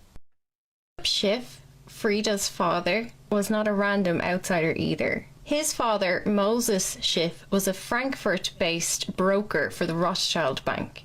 And just like the Rothschilds, the Schiff family also traced their family origins back to the Judengasse in Frankfurt in the 1700s. To understand how Kuhn, Loeb & Co. made its money, imagine you were one of the millions of refugees being forced aboard one of these ships, being moved from your home in Europe to a farm in the middle of the American Midwest. Your journey had started at the German border. The Prussian government placed border police at all the train stations. These police stopped refugees and would turn you back to face the pogroms unless you held a ticket for a specific ocean liner. But not just any ship. You will only be accepted onto a HAPAG or a Norddeutsche Lloyd ship. That ship ticket had cost 6 months' wages. That ticket had been bought by your father, who had gone ahead to the United States and saved every penny until he could buy a ticket voucher for one of his children in cash. You only have one chance at this. If you get turned around at the border, your father loses his money. When Lehman Brothers collapsed in September 2008, it was carrying nearly $700 billion of bad home loan debt. It was also carrying a century of accumulated wealth and financial debt systems that had been originally created by Kuhn, Loeb and Company. In 1798... Hell yeah. Yesterday I got banned from TikTok. I was provided with no reasons as to why. Seriously, I have no idea why. But I don't care. Because I think I can guess. Saying names like Warburg and Kuhn Loeb. That's it. I didn't see that in the terms of service when I joined up that you weren't allowed to say family names of dynastic banker cartels, but apparently you're not. So they banned me, blocked me, whatever. So this morning I used CapCut to record. Why CapCut and not Instagram or just my phone is because I like the green screen that they created. ByteDance created useful educational support technology, dynamic subtitles and green screens to help people learn and pay attention. Those are the two technical pieces that I've been leveraging, and other creators have been leveraging on TikTok to educate. That is the part of that app that the cartel bought to stop public service education. And so it's obviously the hardest to try and replicate outside of the app as well. ByteDance, who created TikTok, also created CapCut, which is editing software. That's still owned by ByteDance. It wasn't bought by Larry Ellison. So I'm using that for now. CapCut is not the same as TikTok. You're limited to 3 minutes of record time with green screen, not 10. So I've made 10 3-minute videos this morning. And I'm confused. Allie knows that Instagram has a video thing, right? it's more is being offered to you. There's a whole section just for Minion subtitles, which are not for commercial use, so I don't want to be... Who owns Minions? This is complicated now. So I'm having to learn a whole new curve today. I ask that you have patience if there's a... And on Instagram, you can film up to 20-minute videos. A lot of very short videos and inconsistent subtitles happening. I think I stayed on TikTok way longer than I should have for my dignity because of those two things, the green screen and the subtitles. She and John Levi should date. Hell yeah. And when my brain likes Let's something... play matchmaker, dude. and does it every day and sees consistent results. Changing that habit is incredibly difficult. But I refuse to go back on that app, so we are changing. So, now is your opportunity. If there's anything about the channel, aesthetically, that you like or didn't like, we're going to change it. So, I'm not offended to hear your thoughts. Never change. Those specific ocean liners, the only ones that will accept your ticket. Max Warburg sits on the board. He is the banker who financed those steamships. When that ship docks in New York City, you are... You think John Levi's married? I'm convinced John Levi is alone in the Utah wilderness in his little shack with his dog. Wait, does anyone else think that John's married? What makes you think that? I feel like John Levi gives, like, if he didn't have his outlet for making videos, like, he could possibly become the Unabomber. Possibly, you know? By a representative of Kuhn Loeb & Co., the bank that Max Warburg's brothers, Paul and... Wait, Robbie Road Steamer's a chorus person too? Dude, is like Jolly Ginger and are they chorus? All the people who like meet up in DC all the time, they all gotta be like part of that, right?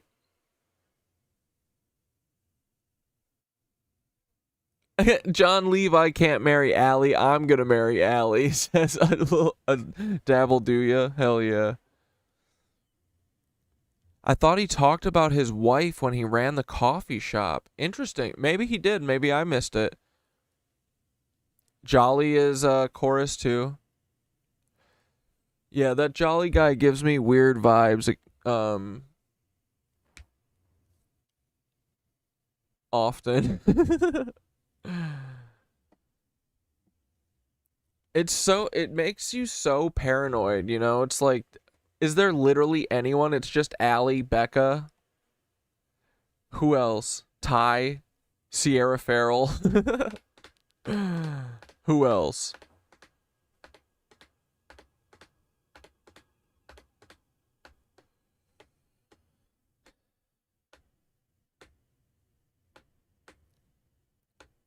Walter Matheson isn't, but his association with all of them concerns me.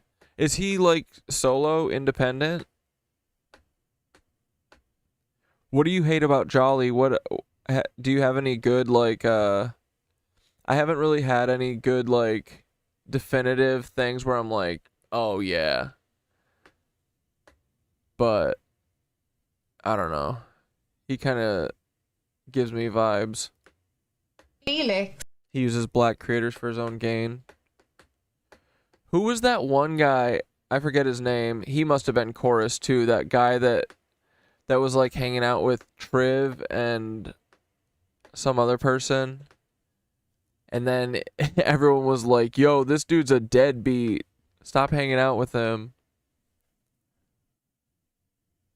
Did I miss something? What is it to mean to be in Chorus? Chorus is like the DNC, like Black Cube type thing. It's like who pays. I think it's like their management company, right? It's like the people. I think like is Hassan in Chorus? It's like all of the kind of DNC style influencers are part of it. Anyone still telling people to vote?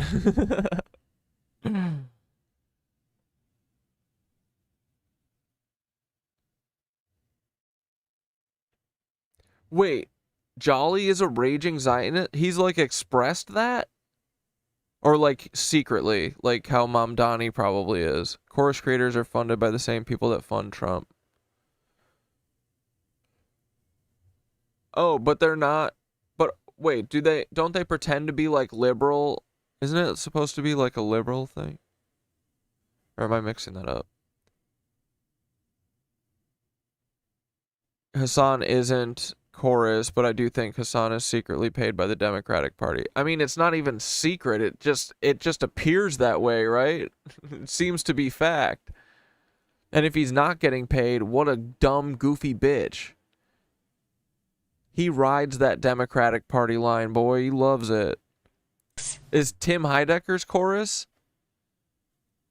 No, he's probably got like real management like CAA, which is even worse. Our senior partners at. You were then put on a train. Wait, Jolly had a meltdown over Jasmine Crockett losing her Senate candidacy. He's definitely Zionist?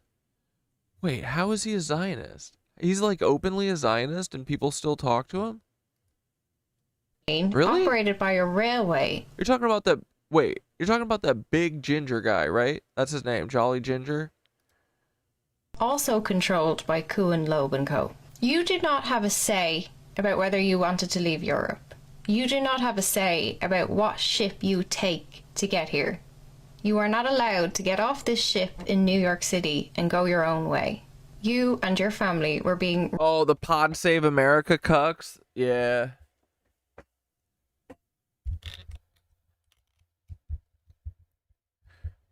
Oh, yeah, he says he isn't, but you know he... Yeah. Yeah, that's probably the case with most of them.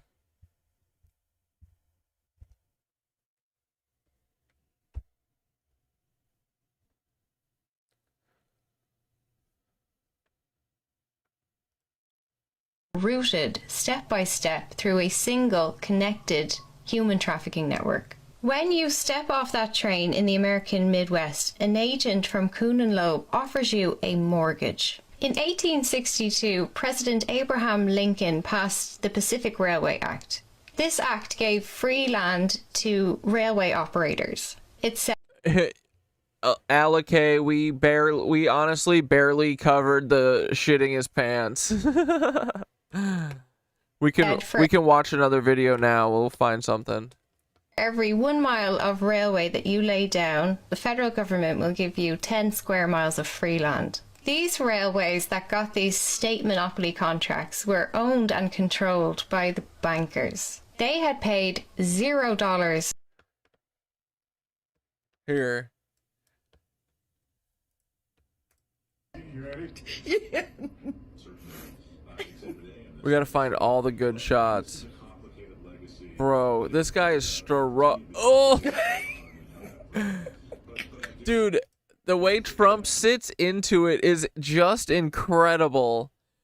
He literally looks like he's kind of, you know, he's feeling himself. He's like, he wishes he could be like rubbing his nipples or something. Look at that. Dude, he's catching a whiff of it himself. He's going full chest, full lungs. Look at the fucking ears on this guy though, too. Bro. Can you imagine?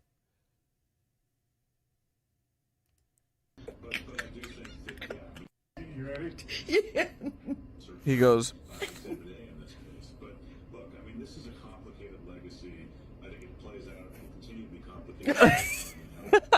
It never gets old.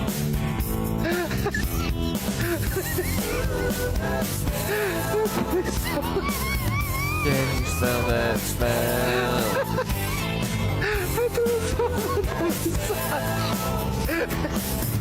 He's like looking on the floor. He's like, is there literal shit on the floor?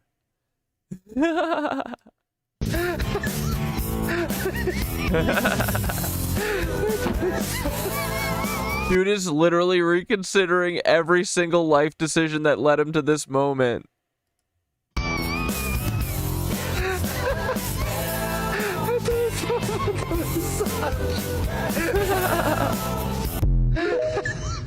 Because chemists are coming up with new opioids faster than the government has been able to keep up. We're going proactive on these new chemicals. That's great. No, I hear fantastic things. Thank you all very much. We really appreciate it a lot. Thank you. Trump just farting and shitting everywhere. Wake the fuck up! Your diaper's full! You smell like shit!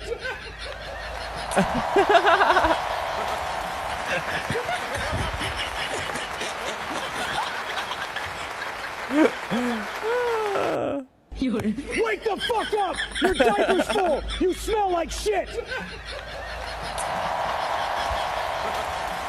You ready? Yeah.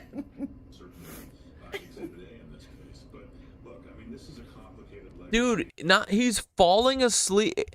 He just like he must literally fucking lose control of his sphincter every time he closes his eyes. I think it plays out and continue to be complicated. You ready? Yeah. Can you imagine having to sit like he's basically on top of Trump's diaper right there? Paul said, Lisa Voldang did a good job covering up the Sasha stuff.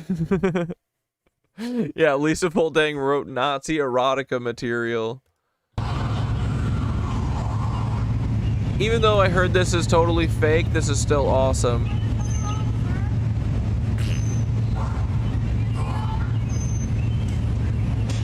BM. I hate calling it a BM.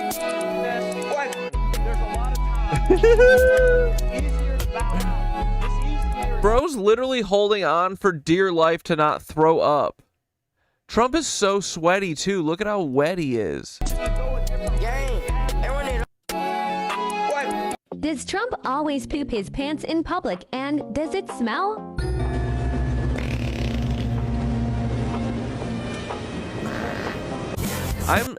I'm not convinced that he would make like a sound when he farts, because his ass has just got to be like a loose curtain hanging down, you know? He got a tent stake shoved up that booty hole. It's just flapping in the wind, dude.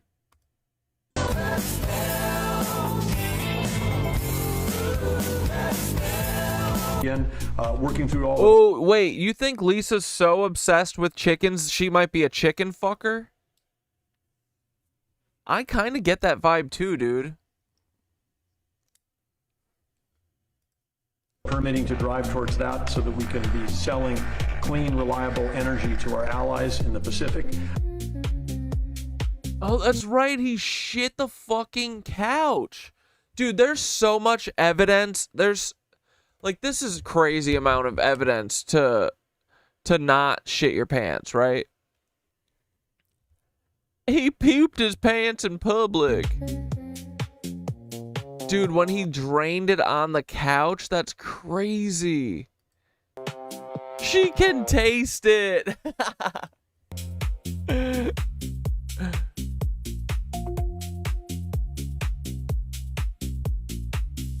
are a lot of events coming up. See, dude, they're always looking down. They're like, is there literal shit on the floor? What is going on?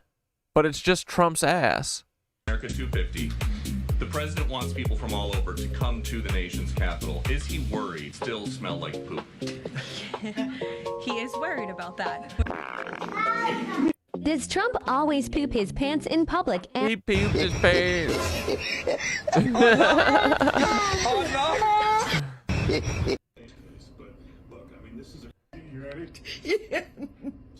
It's too good, dude.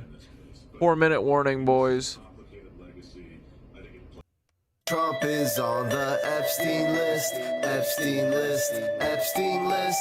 Trump is on the Epstein list and no one can deny it. Trump All right, that's probably the coverage.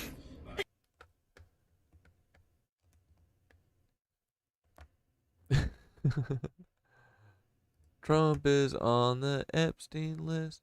Wait, there's a new Ben video?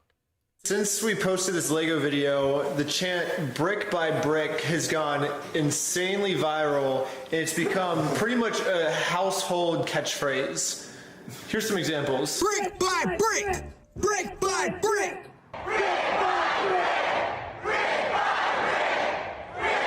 The problem is Victor thinks he made it, but Ben also thinks he made it. I made brick by brick. We're looking through the footage to see who actually said it. Congratulations, I did it. This was my dream. Think it, dream it, do it. Boys, let's go. Build it. Or brick by brick. Brick by brick. Brick by We had already came up with it before. Yes. So did we film this? Did we film it? I hope we did. I don't think we did. But this is how it went. We were all in a circle. I'm telling you, this is how it went. I was like, we need to come up with like a chant, something that we can just say. Let's see. There might be. We're like, oh, get the Legos back or something like that. And I was like, nah. And then someone was like, we got to get it one brick at a time. And I was like, oh, brick by brick. It was kind of cute. Forgetting. I'm not forgetting shit. I know exactly how it went down. Somebody was like, we need it. You were like, we need to come up with a chant. You were like, build it. And then I was like, brick by brick, and then we all started chanting it. That's BS, bro. That's exactly. There's no way you didn't fucking come up with that. I love how Victor was going to sleep and he heard No. No. He said We we have to started. have camera footage of this. Where's the GoPro? We gotta take bets. We gotta take bets. I know I made this up. And I was like, oh, brick by brick. No. I swear I was the one that came up with it. We were like, we just gotta come up with a chant, and then I was like, brick by brick, brick by brick. You said it out of nowhere. Yeah, okay. Literally, that's how I remember. Dude, these goofballs are going to destroy the bricks and minifigs for entire franchise. You out of nowhere, you were like, oh, what about brick by brick? No, I just started chanting. We need to find the footage. Wait, go back a little bit. There's got to be something. Dude. I'm telling you. 1 minute warning. You did not start that. Go ahead, say it. What do you think? The way Jammin said it outside, I believe him that he believes, right? When you came out after being like, I'm going to bed, I can't stay up too late. The way you came out as soon as they started digging through the footage, I also believe that you firmly believe it. Oh, Jesus Christ. I've invested, I need to know. Who do you? I don't know. You just came up with it? Yes, I do. That means you would have had to do the same thing. The footage has to be found. If it's not found, nobody's going to sleep. No. This is killing me. The curiosity is killing me. So wait, they both believe that they came up with this stupid brick by brick chant. Has potential. They better have the footage. There's no way they put this video up if they don't have the footage, right? Sick. Okay, I guess the first thing I gotta make a contract. Yeah, we gotta see that fucking chicken dance, Amen. Oh shit, we'll get to this in a minute. Never forget, boys. Where's that Nobby song?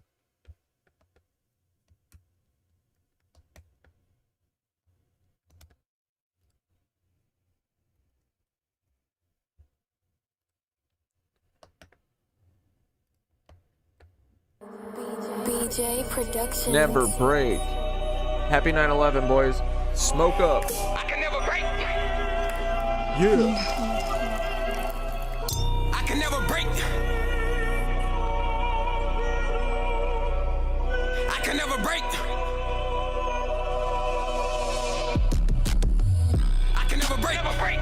Trials, tribulations, that's just what it take. Soul reader, scan that nigga, I can see the fate. NABI, I'm the prophet sent to make it shake. I can never break. Trials, tribulations, that's just what it take. Soul reader, scan that nigga, I can see the fate. NABI, I'm the prophet sent to make it shake. They can feel the real. They can say that I'm that chosen one that came to heal. They can say that I'm like Jesus who provide the meals. I came to make you feel me, bitch. I better give you chills. Take a look deep in your pain. That's what most the brain. I seen shit that break niggas, make you go insane. Light and dark, I'm safe sifting like it's lane to lane. Fuck out my face, a quiet storm. I'm bound to make it rain. See at that eye, yo, that's my father. I invoke the spirit. This shit fall on deaf ears. I better make them hear it. They say Jesus take the wheel. I'm the one who steer it. They follow me while on this path, cause I'm the one who clear it. Fuck these niggas, be yourself. That's gonna take you far. I'm the son of the sun, shining like a star. And be careful where you take it, bitch, I take it far. And they gon' tell you everything except for who you are. I can never break. Trials. I love that every El Nabi song sounds like he just wants to beat your fucking ass, but he's telling you to go be your true, authentic self. Tribulations, that's just what it take. Soul reader, scan that nigga, I can see the fate. NABI, I'm the prophet sent to make it shake. I can never break. Trials, tribulations, that's just what it take. Soul reader, scan that nigga, I can see the fate. NABI, I'm the prophet sent to make it shake. I'm like, Father, come and help me. They gon' feel the rage. New chapter and beginning. Let me switch the page. I hear that bullshit niggas talking. I just don't engage. That lion roaring, like just let me out this fucking cage.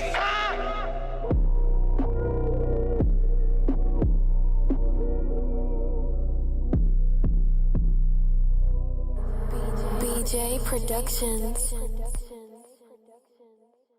Hell yeah, shorty but sweetie. Happy 9/11, boys. We did it. Anywhere in the footage. We're going through all the raw files to figure out the answers, guys. Oh, this might be it. Dude, wait, the 7th person died in the Upper East Side Legionnaires outbreak. To date, 82 cooling towers on the fancy Upper East Side have tested positive for the Legionella bacteria. And that's all just from, like, standing water, right? Dude, I don't fuck with... I've only used the AC, like, 2 times this summer. Yeah, that beat was fucking dope. I'm never getting Legionnaire's disease. Fuck that shit. It's from building owners not taking care of the building, pocketing the money. Go figure. Someone died, they don't care. Someone else will take their apartment. Yeah, truly. How does the... It's from, like, the HVAC systems, like the HVAC cooling? Yuck. Oh my god, oh my god. Let's go, like... Oh, here we go. Put this sign on there, yeah, something like that. And we play this song, and then we walk up all in black house. Yeah, we play this song. Are you nervous? The suspense is killing me. Oh, wait. Honestly, a regular YouTuber would have stopped filming today, Ben, and been like, crazy. No. Sick, and then, should do some chants. Oh, so I'm the one that came up with the idea of let's do some chants. Okay. This is how I remember. I didn't come up with the chant, but I came up with the idea to do a chant. Wait, hold on. I'm pretty sure I said something later on. Just wait. Yeah. You know what? When you're in there, someone should run in and be like, dude, are you what's his name from Ryan's World? And they should come and take selfies with him. You're like, dude, like, this is crazy. You're my hero. Do you want to do that? I will. Yeah, I can do it. Oh, wait, but then you... No, you... I can do that. Like a grown ass man. Are you part of Ryan's World? Then it has some kind of phrase. Oh, what the fuck did I just say? Ah! Well, you just don't have a phrase. I said some kind of phrase. Okay, are you fucking ready for this? Are you fucking ready for this, bro? Wait. Are you ready? It's what happened in a few seconds. Go back. Dude, this is... Wait. wait. This is the greatest video that they've done so far. Okay, here we go.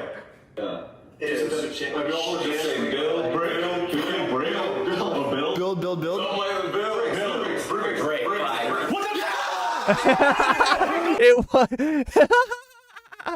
It was pretty collaborative though. He goes, yeah! This is awesome. I said go back. Wait, I said go back. No, wait. Listen. Just listen. Just think through. I will. Okay, so I think we figured it out. So first, I started off by saying, let's come up with a chant. Yeah. Then you go, build bricks. Then Jay goes, bricks. And then Ben is the first person to say, brick by brick. So it was Ben. All right. Yeah. Well, we figured it out. We solved it. Yeah, finally. Nothing will be funnier than when Jammin is outside and Ben is swinging on the swing and Jammin goes, Ben, who do you think started brick by brick? Well, an hour later, we figured it out. It could be a metaphor for building and like We should get them all in the center and say we're like baptizing them into the club and then hold Victor was getting ready for bed too, and then I mean, came out like the Kool-Aid man as soon as he heard the footage. Like, well, I know, I started brick by brick. And 1 hour later, we finally solved it. Dude, that was fun as fuck. I liked that. Wait, who's Epoch? Do we like Epoch? 20 years ago, Peter Thiel was off the heels of selling PayPal for $1.5 billion. Fuck he off, then Peter. launched Palantir Technologies and became one of Facebook's largest investors. Today, we know him as one of the wealthiest people in the world, but more importantly, as arguably the most Satan influential political voices behind the scenes. He's funded pretty much the entire Republican Party, has maintained deep relationships with Trump, propped up J.D. Vance's entire career, and has connections to almost every tech oligarch in this country. Along with this, his vested companies and firms have spent billions in lobbying money to change laws and regulations in his favor. He's also well known for this soundbite. You would prefer the human race to endure. Yeah, that whole thing, you know what it kind of reminded me of? Just like some of the random moments in like Jackass. I miss that, dude. You guys know Ape and Phil are still like, they still live at Bam's house and they all just like, Ape and Phil are still just like Ape and Phil.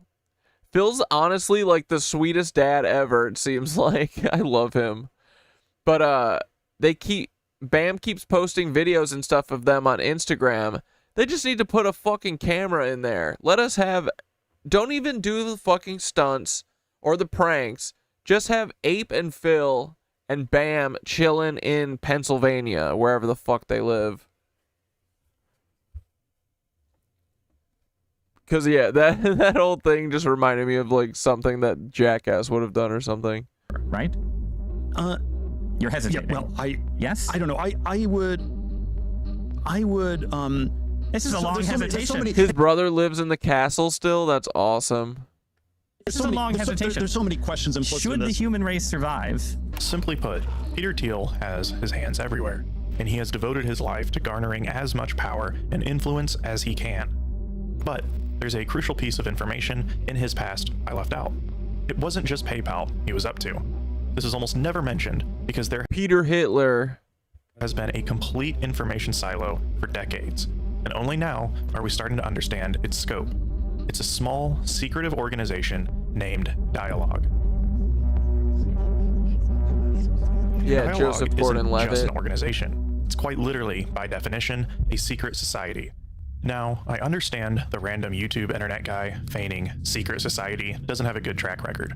Because of their secretive nature, secret societies are ripe with internet conspiracy theories backed by little to no evidence. I find baseless conspiracy theories particularly harmful, as they greatly distract from the established material systems and people that do measurable harm. It turns real systems into amorphous, almost religious-like deities that are impossible to name. This is precisely why conspiracy theories have grown exponentially amongst the global right wing, but that's a topic for another video. To the point, it's important to note, secret societies are real. They have existed for centuries, including the Bilderberg Group, Freemasons, Skull and Bones, the Shabtai Society, even the Ku Klux Klan could be considered a secret society. But what makes Dialogue unique isn't just its recency, but how incredibly far-reaching its presence truly is. So, what is Dialogue? This is where stuff gets weird, and it's worth noting there's some strange connections to be made that almost all reporting on this topic miss. By the end of the video... I hate that these fucking things are always called, like, dialogue. You know what I mean? At least call it something honest, like evil dialogue. It should be pretty clear. Or just call it a bunch of cucks. That's a way better name for this group. What is going on here? Truth is, we are still missing needed details around how dialogue functions. But we can take a page from older, established secret... I'm getting pretty fucking tired, so I think we might wrap up at the end of this video. But that's okay, there's still like over 15 minutes. Societies. On the record, they talk about things deemed vital to society. Economics, politics, philosophy, what have you. And they go off into their organizations, influencing them with their newfound consensus. Most media and publications describe dialogue in the same way. But there's some evidence to suggest that's not exactly, nor entirely, what is going on. At least in the same way. Here's why. First, let's look at some of the earliest bits of information about Dialogue. In August of 2025, Axios reported Dialogue was planning a purchase outside of Washington, D.C. to become a permanent headquarters and campus of sorts. A day later, Rachel Jones reported that land was actually purchased in the D.C. area, alongside an analyst from the NATO Defense... You just made beef and noodles for dinner? What is that, like a beef stroganoff? I used to love that shit.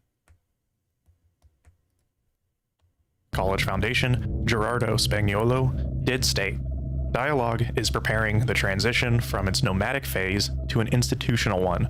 By the end of 2026, the opening of a permanent campus in Virginia, mere minutes from Langley and the Pentagon, will mark the advanced merger between the Thiel Foundation and the Deep State. Whether or not this source is credible, an analyst affiliated with a NATO think tank may have information privy to Dialogue, but I am personally still skeptical of this location. While certainly not impossible for an organization such as Dialogue, Langley and the location of the Pentagon is saturated real estate. While we don't have a concrete location where they plan to build, I think we do have some ideas where a campus will likely end up. According to Axios' source, we know the discussion was limited to Virginia, and they said it was directed to the outer suburbs. My guess would be along the I-66 corridor around Fauquier County. While further from DC, this county is extremely close to Dulles International Airport.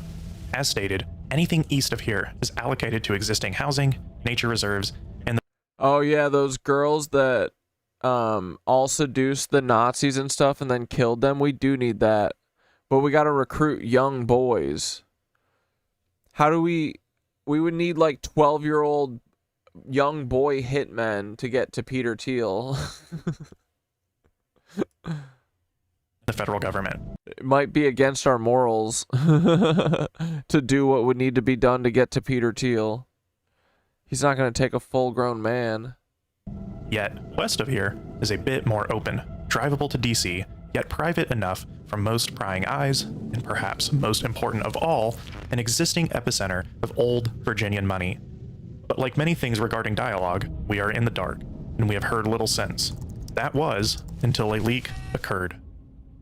Now, like a secret cabal of wealthy people might portray a dismal frame of how society is ran, but FarmKind might instill some genuine hope. It has for me.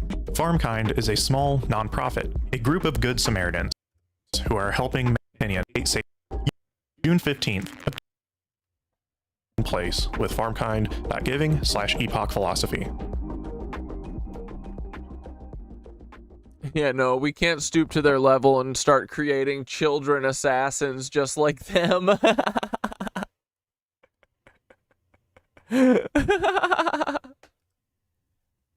On June 15th of 2026, a leak was released by the hacktivist Maya Arson, also known as Tilly Kaufman.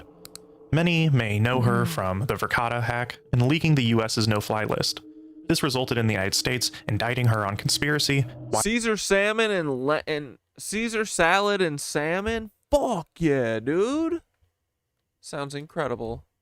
Wire fraud and identity theft. But this time, she was tipped off about Dialog's website containing embedded JavaScript code that showed what was completely secret members of Dialog. And the list here is absolutely insane. Here it is. Ezra Klein, Ted Cruz, Cory Booker, Jared Polis, Reid Hoffman, Peter Attia, Sam Harris. Was this just everyone who was at Lindsey Graham's funeral? Jared Kushner, Elon Musk, Scott Bessent, Brian Johnson, Eric Schmidt, and Wes Moore.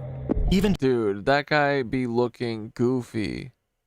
Jeffrey Epstein might have been involved and was a part of their email list. Of course he was. I'll leave sources and information in the description. Now, we don't exactly know whether these are technically members or guests of their events, but in some respects, we also don't know if there is a difference. What is known is that this is a staggering amount of wealthy, influential, and powerful people. The breadth of people on this list also seems contradictory.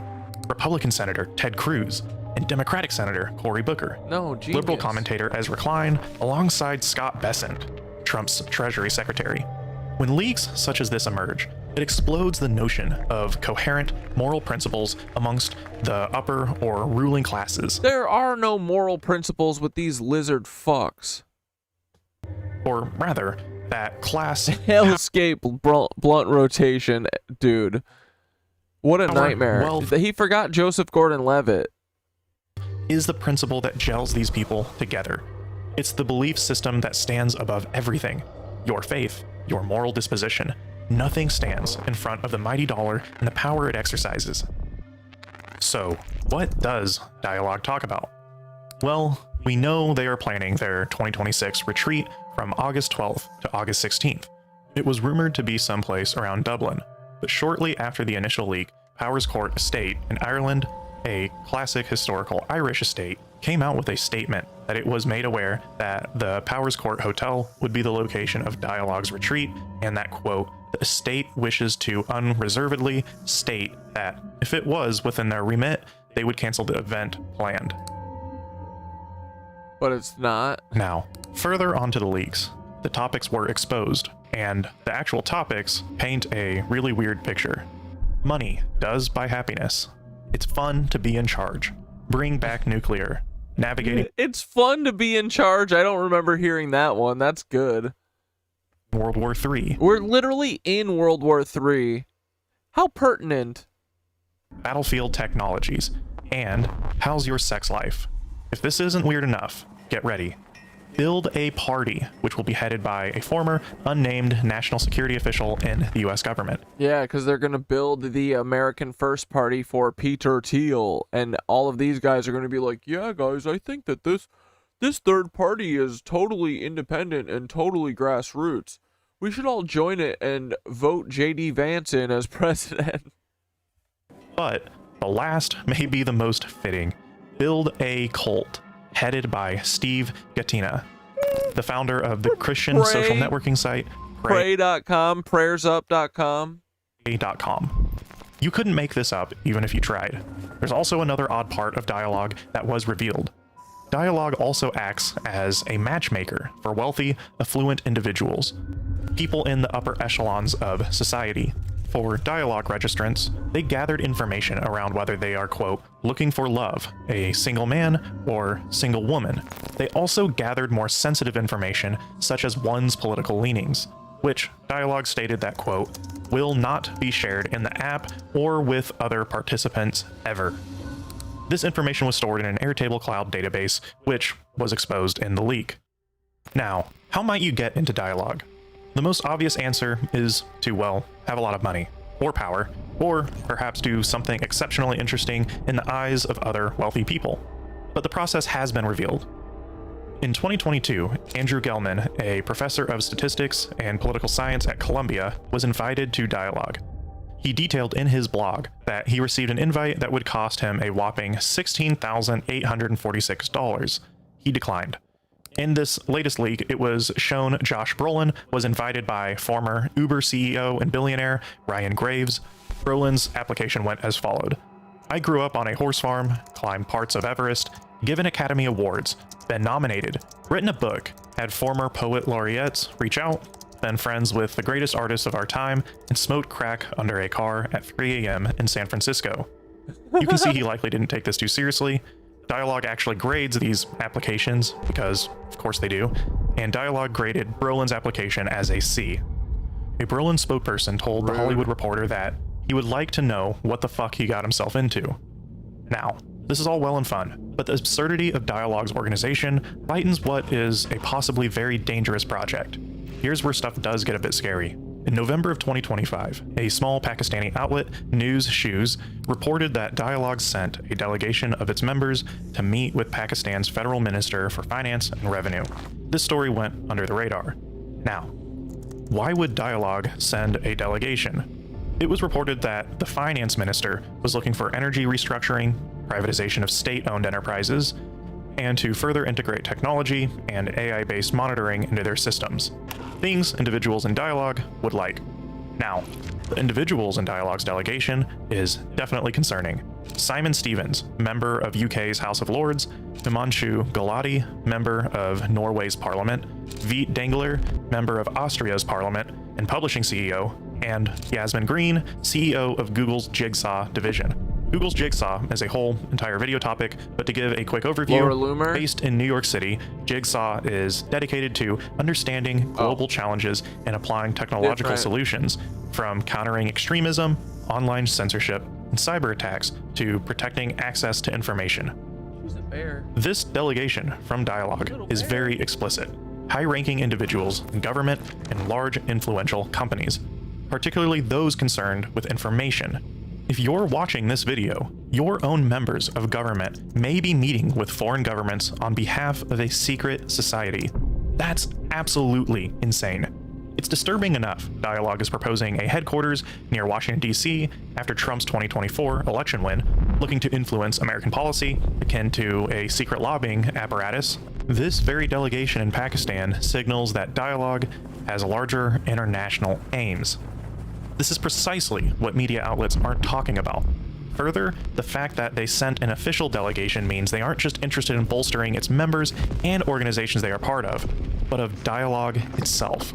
But if that's the case, if Dialogue has its own aspirations, what might those aspirations be? Well, we still don't completely know. There's a number of things it could be, but I'll give you my best idea. Dialogue's co-founder is the key. That's Aaron Hoffman. Hoffman received most of his fortune as one of the original players in the data industry. Throughout Hoffman's entire career, his companies all share one giant characteristic: massive violations in privacy and of other platforms' terms of service. Hoffman co-founded Rapleaf with an angel investment from Thiel himself.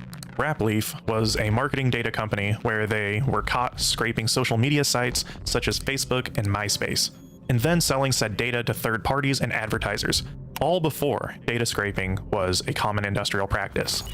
Throughout Hoffman's career, he's only doubled down on this business model, and later co-founded one of the creepiest companies few have heard of, SafeGraph, a data company specializing in location tracking and intelligence. They offered an SDK kit for developers to embed SafeGraph's tracking software onto third-party applications. SafeGraph siphoned this data and sold it indiscriminately to governments, to people, to any organization. They even sold location data of individuals coming to and from Planned Parenthood after the Supreme Court struck down Roe v. Wade. SafeGraph was subsequently banned from Android's Google Play Store. But why am I telling you this? Well, in a prior video, we connected Doge and the Trump administration's hacking and seizure of databases belonging to independent agencies such as the United States Social Security Administration and the subsequent rise of Palantir, the most well-connected data company in the United States. You see where we're going with this? Now, we have no proof of this, but I would be shocked if Dialogue wasn't a part of a larger network of data infrastructure on an international scale, seeking to consolidate high-up state and corporate information that would be inaccessible unless you're a part of a very select few. All the pieces are there, Hoffman being almost exclusively interested in data his entire career, and with a long history of... He is a beta. ...of straight up ignoring data integrity and privacy... Oh, data. Never mind. concerns, to Peter Thiel being a co-founder of Palantir and his unparalleled connections to the Republican Party, everything leads to this being a strong possibility. And in my opinion, it's the most likely reason for Dialogue's existence. Of course, though, we cannot say for certain. We don't know whether that information would be disseminated, sold, or kept secret. But what does Dialogue mean for us? There's a number of things we can take away here. The first being that the rich and powerful have a staggering level of class consciousness. It doesn't matter what their ideological dispositions are, their class standing comes before all else. I feel like there is a lesson there for everyone watching this video. The second is that the organizational capacity of people in these groups are vast. They understand that a network of billionaires and politicians is stronger than one, and that's a huge reason why corporations have chipped away at democratic procedure globally, and why wealth inequality is at its highest it's been in human history. But perhaps a positive, it's not hyperbole to say they are likely scared of normal people, hence their secrecy. Further compounding to this point, there's a reason why Peter Thiel supposedly has fled to Argentina, and has supposedly lessened his involvement in Dialogue. That said, I don't completely buy the media narrative he's fully left the United States or Dialogue itself. No way. Like the Epstein Files release, Dialogue serves as another modern example that the powerful, wealthy, and politicians that exclusively represent them are well organized. They operate silently, are far more international than at any time in history, and are far different than the theater they present to the public. Thank you all for watching and making it to the end. Supporting this channel on Patreon and our site is the best way to allow us to cover certain topics and allow us to create riskier videos. I couldn't do this without our supporters though. Risky With vids. that, I want to give an extra big shout out to these supporters: Cedric Watman, Billy Igregor, Kevin Hoop, Alex Razzo, and Doug Tari. Thank you all for going above and beyond. I hope to see everyone in the next.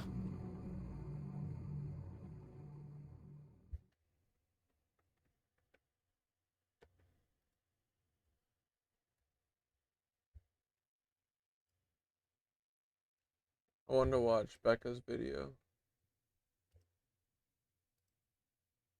This out once before, but can I just take a second yet again to air out my grievances of Naomi Campbell, the woman who is connected to nearly every single predator within Jeffrey's network, is uncomfortably close with Diddy, likes to put her hands on people, and is the only supermodel to be called to testify at The Hague. I hope you said yes because we're rehashing some stuff. So I have already done a deep dive on Naomi Campbell. That was during the chaos of Diddy's arrest and trial. You can go find that deep dive in my playlist. I'm gonna just breeze through like a lot of these topics that we talked about in the first deep dive in this one, and then I want to talk about some new findings that I recently found that are of interest, but I do want to like refresh your guys' memory a little bit. Point number one, Naomi Campbell hosted a modeling competition TV show called The Face, and Kira Dictiar, a name who we have mentioned frequently, she was a victim turned recruiter for Jeffrey. She was very closely associated with Paolo Zampoli. Paolo Zampoli tried to get her into the UN, as he does with many models, but Kira Dictiar was a contestant on Naomi Campbell's The Look in the time period that she was actively recruiting for Jeffrey, but Kira was kicked out of the competition for being racist. Outside of Naomi Campbell being closely associated with Ghislaine Maxwell, Sarah Jeffrey, Ferguson. Donald Trump, P. Diddy, Paolo Zampoli, That was Sarah Ferguson.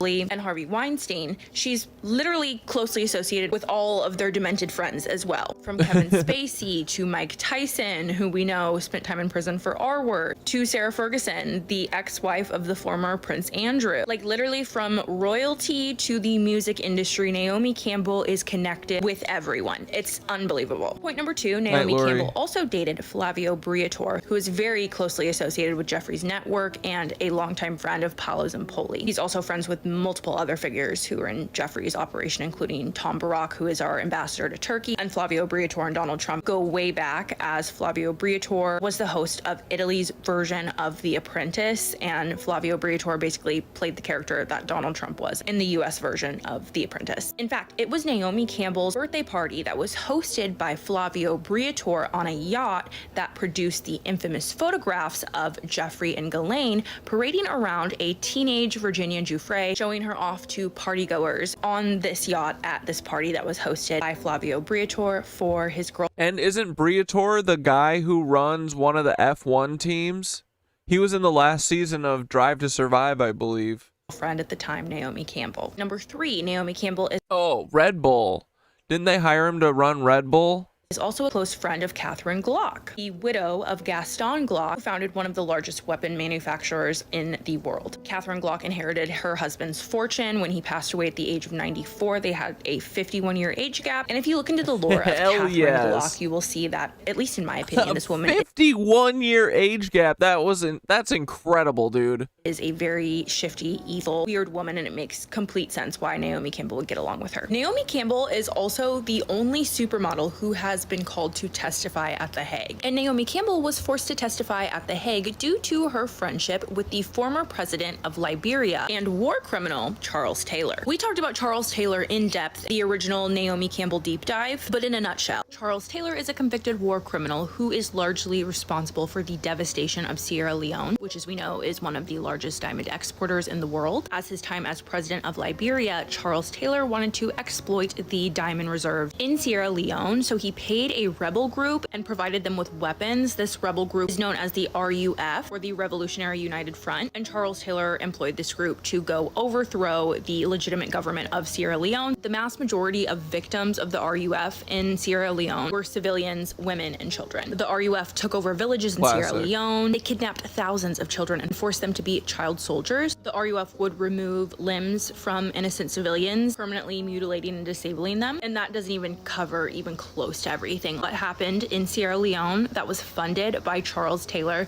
was so deplorable and so inhumane. It's genuinely frightening that Naomi Campbell and many other figures, including like Nelson Mandela and Mia Farrow, were attending charity events in South Africa with him. But Charles Taylor's reign did come to an end, and he would ultimately be arrested and charged with crimes against humanity and would be put on trial at The Hague. And Naomi Campbell was specifically called to The Hague to testify because at this charity event in 1997, Charles Taylor, who fancied Naomi Campbell, gifted her with multiple illegally mined uncut diamonds that were undoubtedly given to Charles Taylor. Bro, even the diamonds get to be uncut.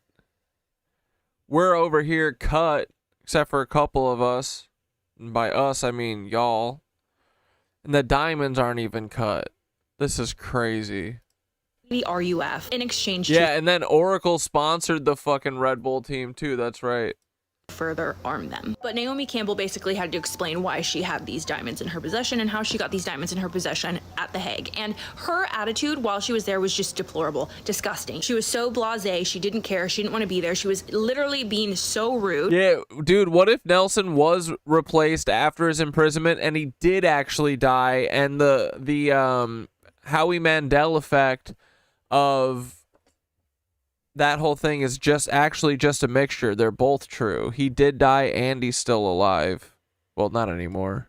That courtroom was filled with victims of Charles Taylor. Moms and dads whose children were taken to be child soldiers. Men, women, and children who were missing their arms and legs. But she literally acted so inconvenienced to be there. No, well, I didn't really want to be here, so I was made to be here. So obviously I'm just like wanting to get this over with and get on with my life. Okay, I lost track. Point 4 or 5. In one incident, Naomi Campbell was arrested for attacking her personal assistant, choking her and assaulting her. The same thing would happen with another personal assistant a few years later. And a few years after that, she would get arrested for attacking her housekeeper. The Joseph Mengele effect. A year after that, Naomi Campbell was arrested for physically attacking a pilot on her flight after one of her bags did not make it on the plane. And when police officers came to calm the situation down, Naomi Campbell also attacked the police officers. And then the year after that, Naomi Campbell attacked a member of the paparazzi and swung her bag right at one of their faces and scratched open his eyeball. In total, I think there have been 11 incidents where Naomi Campbell has been accused of or charged with putting her hands on people. Next point, Naomi Campbell also started a charity back in 2012, but it was shut down after an investigation was done showing that Naomi Campbell was using the It was a Diddy charity? Oh, brother. Majority of the donated money from her charity on personal luxuries like hotels, restaurants, cigarettes. Okay, now this last point. Cigarettes, let's go. Point is newer information. This was not information that I covered in the first deep dive into Naomi Campbell. So from 2008 to 2013, Naomi Campbell dated a Russian billionaire named Vladislav Dorinin. Vladislav Dorinin made his fortune through luxury real estate development. He's also the owner and CEO of the luxury hospitality brand Aman Resorts. His finances are heavily invested in Russia, New York, and Miami. Vladislav Dorinin was also an associate of Jeffrey. I even found this photo within Jeffrey's email exchanges, and the person between Jeffrey and Vladislav is blurred out, but I have a sneaking suspicion that that is Naomi Campbell. But Vladislav and Naomi Campbell would eventually break up because there was a lot of real estate exchanged during their relationship. It's caused a very long and messy legal battle between Naomi Campbell and her billionaire Russian ex-boyfriend. But one thing I did not know about Naomi Campbell is she seems to have a type when it comes to Russian billionaires, because Vladislav was not the only Russian billionaire. Bro, Putin is really short.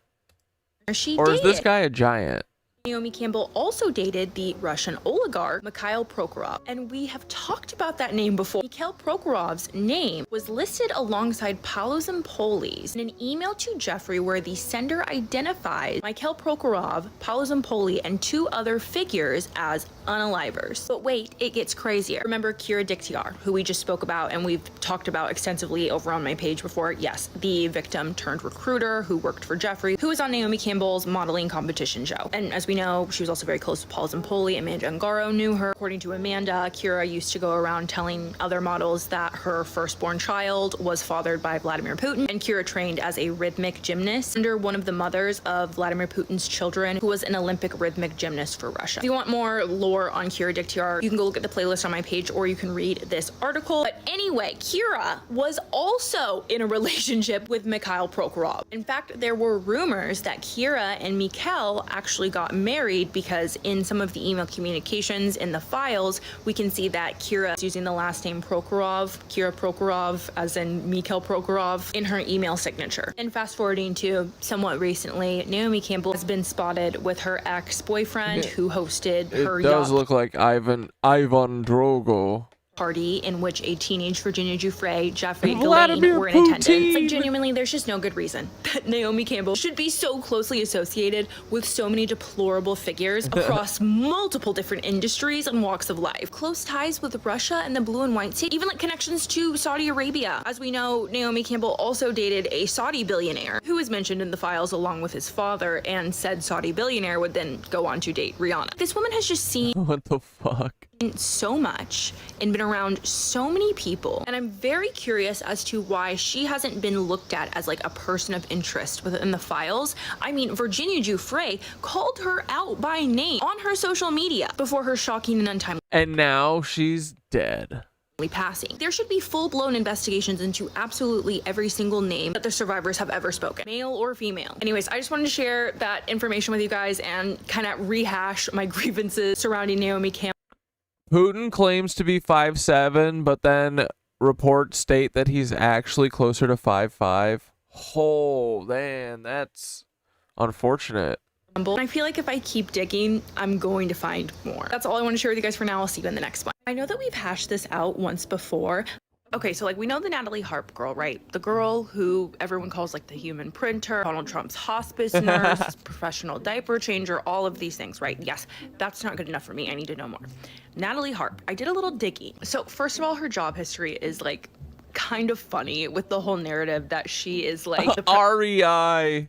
president's hospice nurse. So before Natalie became Donald Trump's sidekick, she worked at St. Agnes Medical Center as a medical scribe. She worked as a youth counselor at STARS Behavioral Health Group. She's worked as an air quality inspector at an air pollution control district. And she has worked as an emergency medical technician at American Ambulance. But like, that's not all. And this is where it gets kind of weird. So in 2013, around that era, Natalie Harp began working at a company that was founded by her father in 2000 called the Global Hotel Network. And like their website's just like generally a little bit bizarre. The company markets itself as like a networking platform for hotel executives, developers, investors, and major hospitality brands. And it's a place where industry leaders can publish articles, interviews, and promotional content. Like it's not a hotel chain itself, it's like a networking hub for people who are in this industry. And like I said, it was founded by Natalie Harp's father, Robert Harp, in 2000. And she worked for that company for a little bit in 2013. What's very interesting and caught my attention is a member on the advisory board of Natalie Harp's father's company, the Global Hotel Network, is a man named Eric Danziger.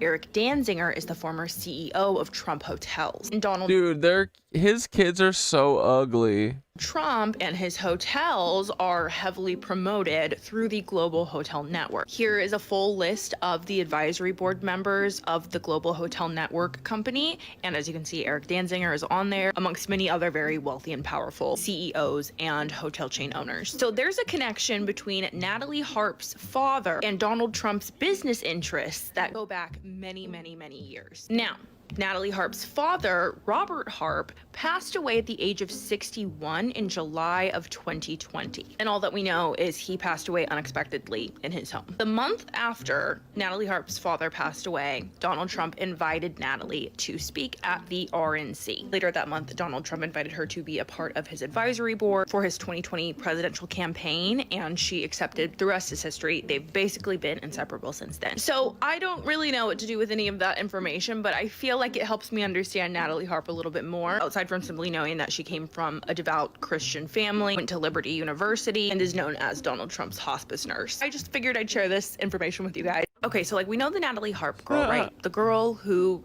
Amazing. All right, boys. I'm tired. It is time for bed.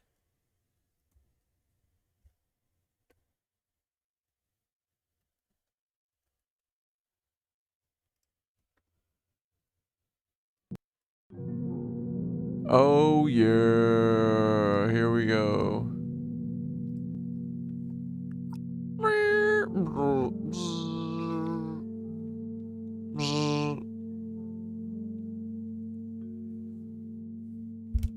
Hell yeah. Naomi had a daughter born in 2021 by a surrogate. What the frick? Yeah, she don't want to wreck that perfect demonic body of hers.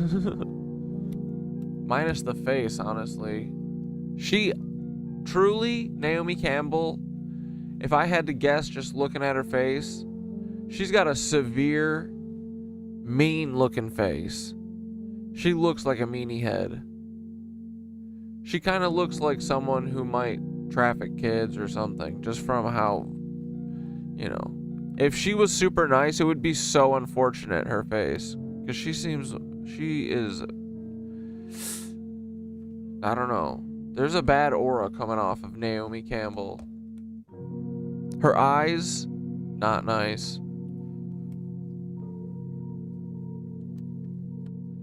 But anyway, get ready to breathe. And we'll see you on Sunday. Breathe in. See you all in Mall World. Yeah, dude. Breathe out.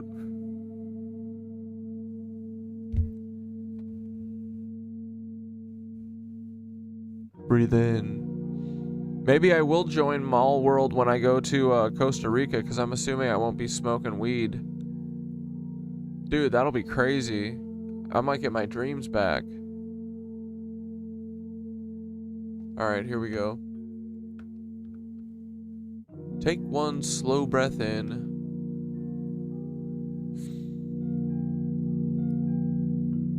And let it drift back out. Feel yourself becoming like just a little quieter, a little lighter. Imagine you're standing beneath a sky so full of stars that there isn't any darkness left between them. Every star a possibility. Every breath a new beginning. Every heartbeat, the universe whispering, keep going. That's what the universe sounds like. Keep going. A rusty kettle.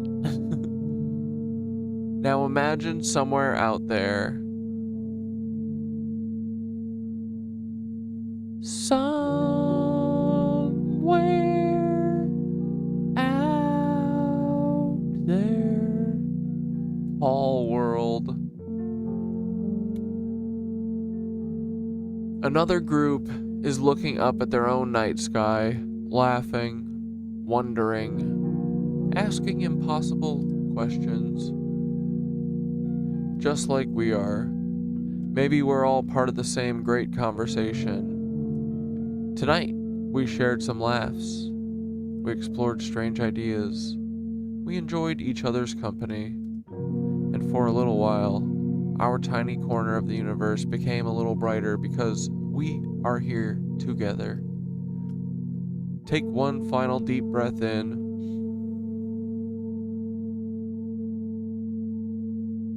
And gently let it float into the stars.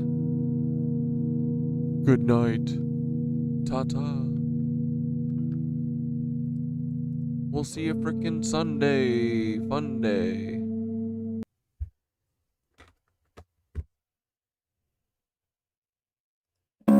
If I told you Timothy was Paul, would you tell me I'm wrong? Or would you hear the truth? Fuck the FBI, wizards of propaganda. That's word to all the charred corpses at Waco, Texas. Before I was even questioned, you already got your answer. I was charged for having a voice like a payphone message. It's all respect, but a great loss of love till it's bounty on your head. Paper towel to stop the blood. Might as well arrest Congress too. It's all fucked. They don't respect the Constitution. They look for loopholes and chop it. You know what's crazy? You gotta break a couple We're almost to Charlie Kirk's anniversary. And 9/11 again. I'm the baby held by the dead mother at Ruby Bridge. I'm losing it. And the proofs and the hallucinogens. Follow the white rabbit now. Let loose from the gloomy bin. Don't listen to the news again. It's all a lottery like karma coming for anyone trying to give truth a spin. Who is Tim? Who is Tim, bitch? Who is Tim? He's my friend. Who is Tim, bitch? Who is Tim? He's my dad. Who is Tim, bitch? Who is Tim? He's my friend. Who is Tim, bitch? Who is Timmy? He's my FBI agent. I love him. Who is Tim, bitch? Who is Timmy? He's the best. Who is Tim, bitch? Who is Tim? Who is Timmy? Who is Timmy? Who is Timmy? Everything was so much simpler back in the day. Before the internet came and started having its way. Before these pesky ass hooligan kids tweeting and twitting exposed the whole plot of us FBI bitches, Paul. If you only knew what I was capable of, the lives I've destroyed and the buildings I've turned to dust. You can call me God or the devil or maybe Yahweh. You can call me any name you want except Timmy McGay. Who is Paul, bitch? Who is Paul? Who is Paul, bitch? Who is Paul? Nope. Who is Paul, bitch? Who is Paul? He is a big old bitch. Paul is a bitch. Ooh. Paul is my dad. Don't point out the obvious and call me Timmy McVeigh. Good night, dudes. I'll see you later. Alligator on Sunday tomato. Stop saying that. Never forget that Paul's your dad. You know what? That cracker look just like the OKC baller. What's his name? Timothy McVeigh? It's not true. All the asses All right, Paul boys. is not Timothy. Stop saying that. See you later. Thanks for hanging. Sorry I'm tired tonight. I had so much fun last night though, but definitely can use an early bedtime. All right. Bye. Love y'all. See you